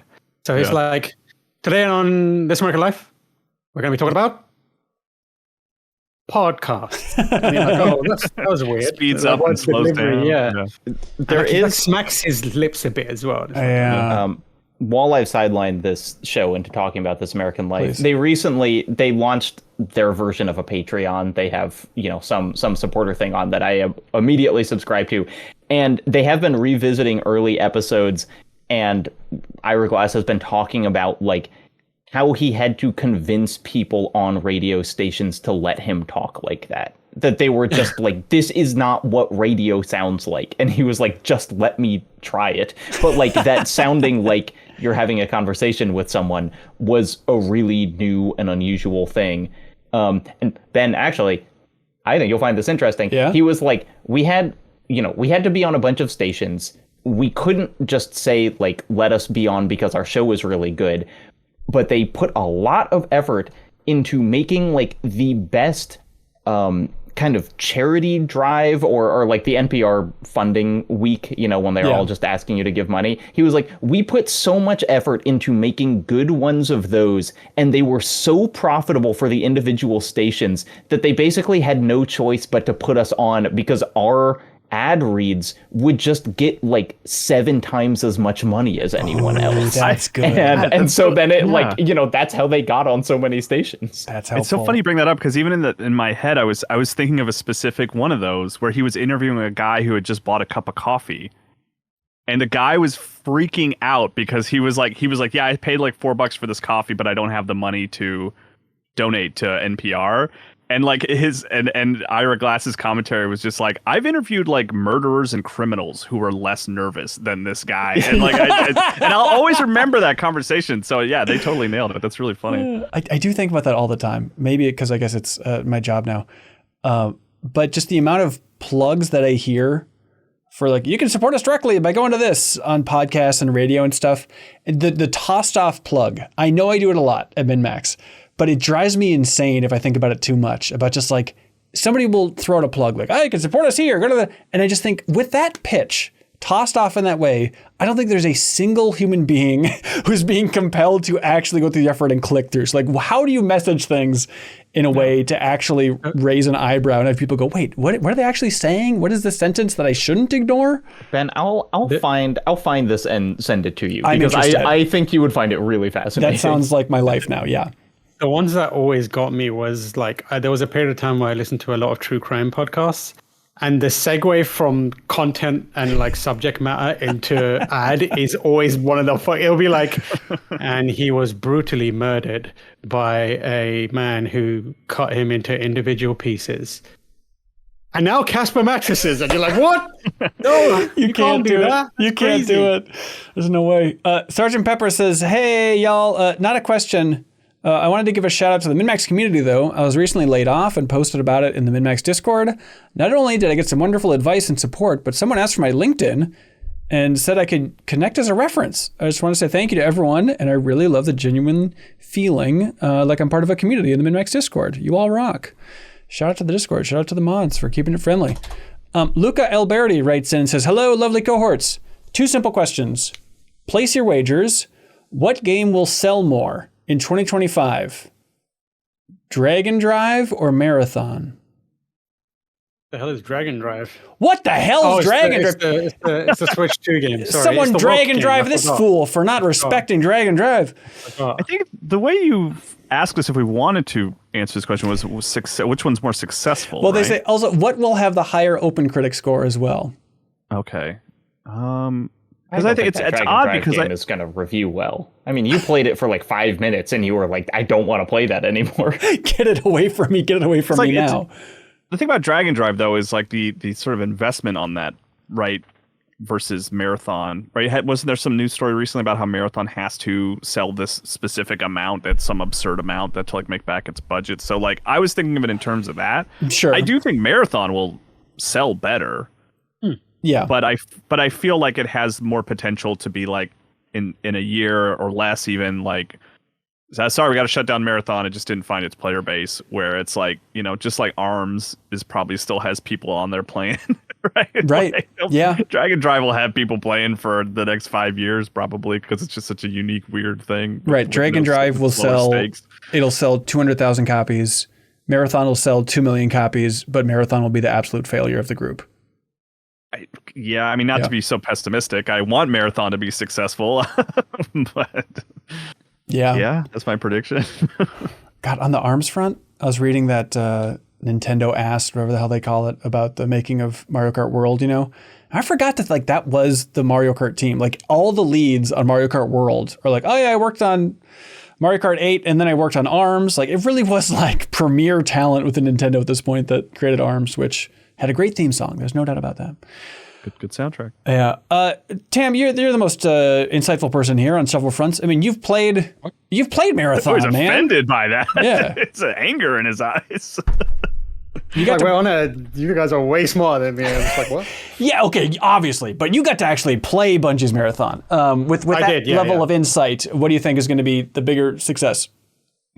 I feel like Marathon is going to be the biggest success. Okay, fair. That doesn't necessarily mean it's the better game. I've not played Dragon Drop. It's the better game. What are we doing here? Drive. Marathon is already the better game than Dragon Drive. It's okay. We don't have to pretend, everybody. Yeah, I've not played it, so I can't say definitively. But from what I can tell, I mean, Dragon Drive or whatever it's called doesn't look very appealing. It's one of the grayest looking games. It's weird that they didn't like Rocket League it up and make it a bit wackier, you know? Yes. Like, or arms it up. It looks like they made the act of playing basketball in that scenario where you're in like wheelchairs or whatever so awful looking. It's like, why are you doing this? Well, they wanted to make damn sure that you knew not a single asset was stolen from somebody else. For that smart. The opposite marathon route. I see. You know what? You know why we didn't take anything from the internet for this game? Because there's just nothing there. This is polygons in a gray background. Please enjoy Dragon Drive. I feel like Marathon's got like a built-in like a level of sales that is going to be there just because it's a first-person shooter game. It's a Bungie game. Yep. And it's on multiple platforms. Yeah, but again, I played Marathon and I was like, yeah, it's fine, but I don't know why I would play this over anything else. Yeah, that's rough. Did you play Arc Raiders? The other extraction shooter? I haven't, but I've heard nothing but good things about it. That seems like that's the competition that's heating up now is between Marathon and Arc Raiders, which should be interesting on the extraction front. Okay, I'll download it. Cat Pernicus says, hey, MinnMax crew, you know the icebreaker question, which is if you could have dinner with anyone living or dead, who would it be? Okay, Jacob, to make Cat's point here, do you want to ask that question? And I'm going to role play as Cat Pernicus here. Yeah, Ben, if you could have dinner with anyone, living or dead, who would it be? Living! Good. So Kat says, do you have any jokes that you keep ready in case a common scenario comes up? Like, for example, this is another 10 out of 10 joke. Copernicus says, like, for example, if the power goes out and it comes back on and you yell, my pearls! Also always funny. That's good. I have one that it's not really a joke. It's like one of those like very wry things that you say when someone is particularly vulnerable. And I know it's effective because it was used on me by my younger brother. And it wasn't even good, but I remember like just being rocked by it. I was like standing there like, I can't believe that happened to me. And it was like, I was walking, very normal thing happened where I like tripped a bit. Oh, no. Like just didn't see something and I tripped and like I didn't fall over. I just like buckled slightly and like just didn't see that, carried on walking. He like stopped, turned to me, looked at me directly in the eyes and went, watch out, there's floor there. And like I was just like stood there and like that kid just killed me in public. And so I saved that one for whenever someone like trips in front of me, I'm like, watch out, there's floor there. That's and excellent. I can never do it with the same effectiveness that he did it. That's so good. I feel like I just have, I mean, it's like, they're basically just dad jokes where like already bad jokes that you just drive into the ground. Mm-hmm. And mine is, if anyone ever says they have an appointment at 2:30, I say, hope you're not going to the dentist. Yeah. But then it's just like, if anything happens at 2:30 at all, mm-hmm. I just have to turn it into saying something about hope you're not going to the dentist. Yeah, you got to do it. There's no way around it. I always like saying you would in like in a really accusatory way for just the most benign, like, it's like, oh yeah, I really like McDonald's French fries. It's like, you would. Yeah. And the nice thing about that is it's a fun game too, because there's obviously a clear and positive response to have towards that one. That one is just like a brick wall being shoved between two people conversationally. But it's good, Kyle. It's good. Back at yours been? Well, back at Game Informer, there's one that came to mind. Is at Game Informer, like visiting studios for the cover story trips and all that fun stuff. It was just so much of those trips was like setting up for video interviews and then having to move like, okay, we got to interview the creative director in his office. So we got to haul all this equipment. And, you know, I'd be holding to two cameras and all this other stuff. So I'd always ask somebody else to grab the light. Like, hey, can you carry the light to the other room? And then when they would pick it up, I'd say, don't worry, it's light. And I would use that joke repeatedly on every trip over and over again. It slayed every time. Like a stand-up comic dialing in your material. That's exactly. For a very polite specific laughter case. That just, from those moments, just overwhelming. The light chuckle that just echoed through the halls of the most famous game studios. Absolutely. All right, Tam, what do you like for question of the week? Which one stands out to you? Let me just roll you through. We got Metal Gear Solid Most Absurd Moments. We got the Elden Ring movie. We got the video game Hard Premise to Explain, multiple phases, podcast voice, repeated jokes. I'm gonna go with repeated jokes. Wow.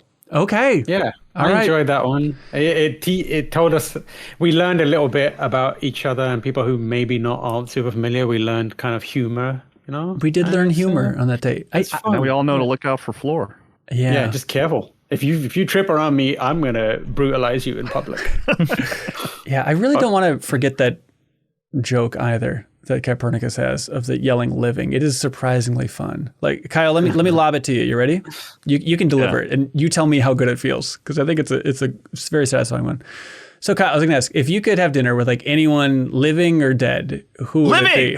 Oh, damn it. Sorry. That was good. That was good. No, yeah, I think you want to step on him a little bit. You want to like, put the foot down right on the last line. It almost indicates that you've been forced to have a conversation with someone dead before, which is and what's you just fun like about really it. don't want to be in that situation. Yeah, again. you know the horror. Absolutely. Living Adams. Congratulations, Copernicus. You just won the vinyl soundtrack to the Mario movie. Way to go. And now it's time for something with a little jingle that we call Get a Load of This.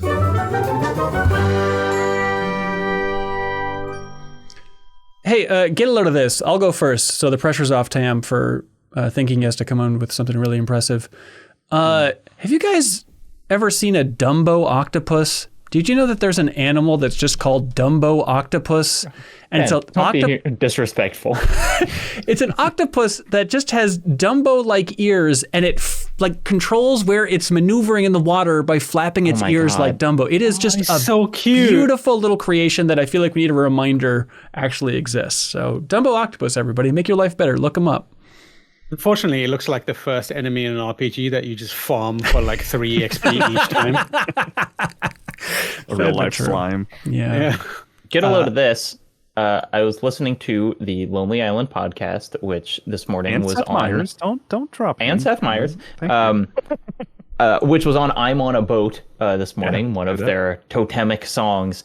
But there was just like a little like video production detail that they talked about, which they said that the cinematographer that they had, like the person shooting the video, was just doing so many like flares where they were like, he was like literally like taking the lens on and off the camera, you know, like doing all this kind of like hype video stuff, that when they got the footage, they were like, oh my God, there is no video here. and you know, Akiva said that he basically edited it for a straight week, and he was like, every shot in that video, there is no other shot that we could have used. You know, that it was just like, we got it and it looks good, but like we had one option for everything, and it took me like 100 hours to even figure that out.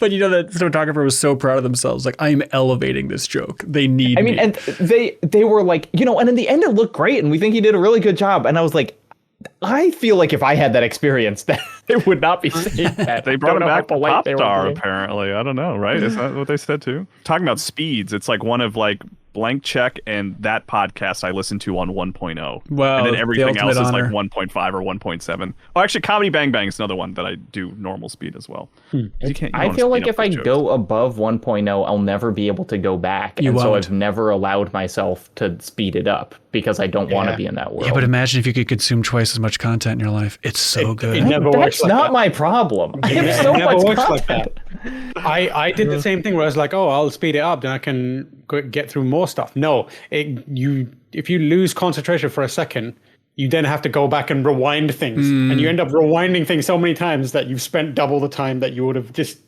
if you just listened to it at one speed. I don't know. I guess I've just 1.5 just feels normal now. Yeah. I guess for me, I don't really. Yeah, I'm with I don't you. know. Yeah, I listened to the new episode of Pew Pew Bang in like 28 minutes. Like, I just, yeah. It's perfect. You got one, Kyle? Yeah, hey, get a load of this. This was just a fun thing I saw a couple weeks ago. This is from Boon on Blue Sky. They had this in my big project, the Death Generator. And what it is you go to this website, deathgenerator.com, and it's like dozens of like classic game over screens and screens that use or that become memes and stuff like that. And they've just found like the fonts for all of these and made it very simple for you to add your own text into them. And there's like for example, like the like you can get the Peach's letter from Super Mario 64 and just put in your own text very easily, and the fonts match and stuff like that. And there's like just tons and tons and tons of screens and game over screens and stuff. It's just like an impressive thing that I was like, oh, this is cool. How many there's links below for all this fun stuff. How many epitaphs have like the From Software "You Have Died"? Like, do you think that's got to be on real tombstones, right? It's going to be on mine. Okay. All right. Well, good. Congratulations. For sure. Get a load of this. The golden ratio. Are you familiar with it? Yeah, that's like Jacob's face, right? Yeah, or the golden proportions. I remembered an article that I read a bit of ages ago, and I remember leaving it being like, that was too complicated for me. I don't understand it. And every now and then I go back to it and try and understand it. And I feel like in my latest one, I read it like 2 days ago. I still don't understand it, but it's impressive. But it's called, it's written by Lauren Orsini, and it was published on Kotaku, and it was called Mario's Music of Golden Proportions. And it's basically explaining how the golden ratio, which is, I've copied and pasted this from the article, or I believe, or like from Google. In mathematics, two quantities are in the golden ratio if their ratio is the same as the ratio of their sum to the larger of the two quantities. Which is nonsensical to me. But apparently, like that and like Fibonacci series and that kind of stuff, it is interpreted as by humans as being aesthetically pleasing or beautiful. And it's just like it functions in a weird way where it messes with our brain chemistry to make whatever we're experiencing that involves that good. And the article breaks down how it's used in the song Gusty Garden Galaxy from Super Mario Galaxy. Okay. And I listen to it. Every time I listen to it, it makes me so happy. Like I feel for a long time I was like, there's some sort of voodoo in here that is like very weird, and it is the golden proportions, golden ratio, and it's like a theory that a lot of people like will dispute whether the impact of. But I challenge anyone to listen to Gusty Garden Galaxy and not leave with a smile. It's like engineered to make good feelings happen. Yeah. So yeah, everyone should read that article. It's fascinating. I have thought before that it's like if Sorry, Jacob, we're trying to jam. Please, go ahead, sir. Make your point. It's just like if Gusty Garden Galaxy was a like symphony by Beethoven or something, yes, we would all be like, this is the greatest piece of music of all time. Yeah, 100% agree. The fact that it's from a Mario game makes people be like, it's pretty good for a video game. Like, if you just heard the song and you learned that it was from the 1800s, you'd be like, there's never been a better piece of music. It'd be in every commercial, every rom-com trailer. It would just be ubiquitous at this point. Yeah, absolutely. Yeah. Get a load of this from the Discord. The people in the community share interesting factoids all day, every day. It's a fascinating channel. And Toast Bomb in there, they say, hey, get a load of this. This is just something they discovered on their own, which I love. They said apparently they made official Xbox surge protectors. The house I recently moved into has one hidden behind the built-in entertainment center. And so they just wanted to share that there are official Xbox surge protectors for the collectors in your life. I'm sure Kelsey Lewin owns like 16 of them at this point, but just fun facts from gaming's beautiful history in the Discord there. But that is it for this episode of the MinnMax Show. Thank you so much, everybody, for watching, listening. Again, if you are watching, you can always listen. That's an option for you. You can subscribe on your favorite podcast app. You leave a review on Apple Podcasts, specifically before June 2nd, and you're in the running to win a code for the Thing Remastered on Steam. We have 21 codes to give away, so your odds are very high. You'll get a code for Night Dive's The Thing Remastered. But Timur, thank you for being here, sir. Thank you for having me. This Xbox Surge Protector is hideous. Would you expect anything else? Thank you for having me. I really appreciate it. You bet. What do you want to plug? You can go to GameSpot. You can find some of my work there and find a lot of good work there. You can find me on Twitch. I've been preparing to come back to streaming recently. Okay. Yeah. So I'm on Twitch at TimurH, and then I'm everywhere as TimurH. What is the tone of GameSpot at this moment? I know it's a complicated question, but is everyone planning, ready to pounce with a new strategy, wave of content? You don't have to get into specifics, but is that the general tone? Or how would you describe it? I mean, we talked about it before, whether we want, Yeah. where we should talk about it, and I think the point I made is like things are happening, but they're just not at a state where I can comfortably and completely describe them, and I don't want to half-ass it because then it could lead to an impression that things are worse than they might actually be. But where we're at is like, obviously we are impacted by the same kind of realities of modern game journalism to various levels that everyone else is impacted by. At the same time, we are a group of people that love what we do, and we're trying always to make it as interesting and enjoyable to people as possible. And our intent is to keep doing that. We have new ideas that we're planning to implement and execute on. Those are ideas that are from, the people like me who love games journalism and love covering games. And there's also ideas that come from people who are on the business side of it and think that it's important to help us stay, viable. And maybe, those two don't always meet in the same way, but we're going to take a crack at it and keep going. I am excited at what could happen, but I'm also realistic that, often in this industry, doing something good and of high quality doesn't necessarily mean you're going to be rewarded for it and achieve a success because of it. And I don't need to explain that to any of you guys. Yeah. You know how it's been. Yeah. Oh yeah. Right on. So GameSpot, or you can give a follow on Blue Sky. Tamor, what's your handle there? Blue Sky, TamorH.com. Right on. There we go. MinnMax stuff. The world of MinnMax. We have Pew Pew Bang, the new episode that dropped on Monday. It's very good. It's the biggest episode yet. It's 4.5 hours, but it's very good. That's a real perk for some people, but if it's a turn off, let it turn into a turn on, because it's an excellent episode.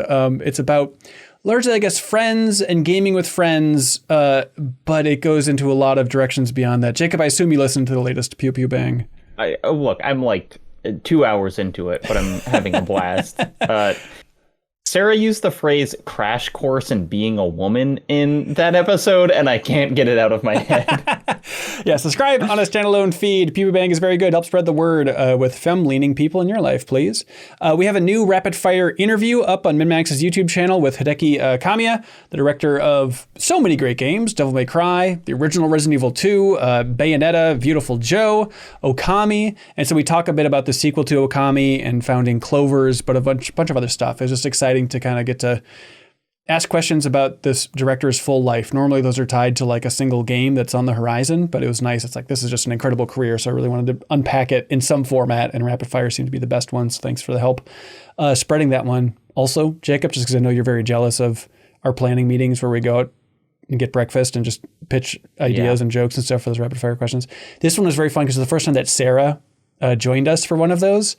And it's so fun then to remember Sarah like making a joke or asking a question over breakfast, and then in the final video, like, oh, that's a Sarah line. Like I'm trying my best to channel Sarah when I talk about Luca from Bayonetta 3 being like that yucky guy. Like that is exactly verbatim. Like, I don't know, Sarah made me laugh at the table, so I'll just try and ask it like Sarah did. So it's funny how much Sarah is coming through my voice in that video, which is a weird mishmash of people. Let's see. Also, if you're at the $10 tier on Patreon, you can get the extended version of that. It's kind of the rough cut that Jacob checked out as well before we started trimming it down. But if you're like a video production dork, that's true.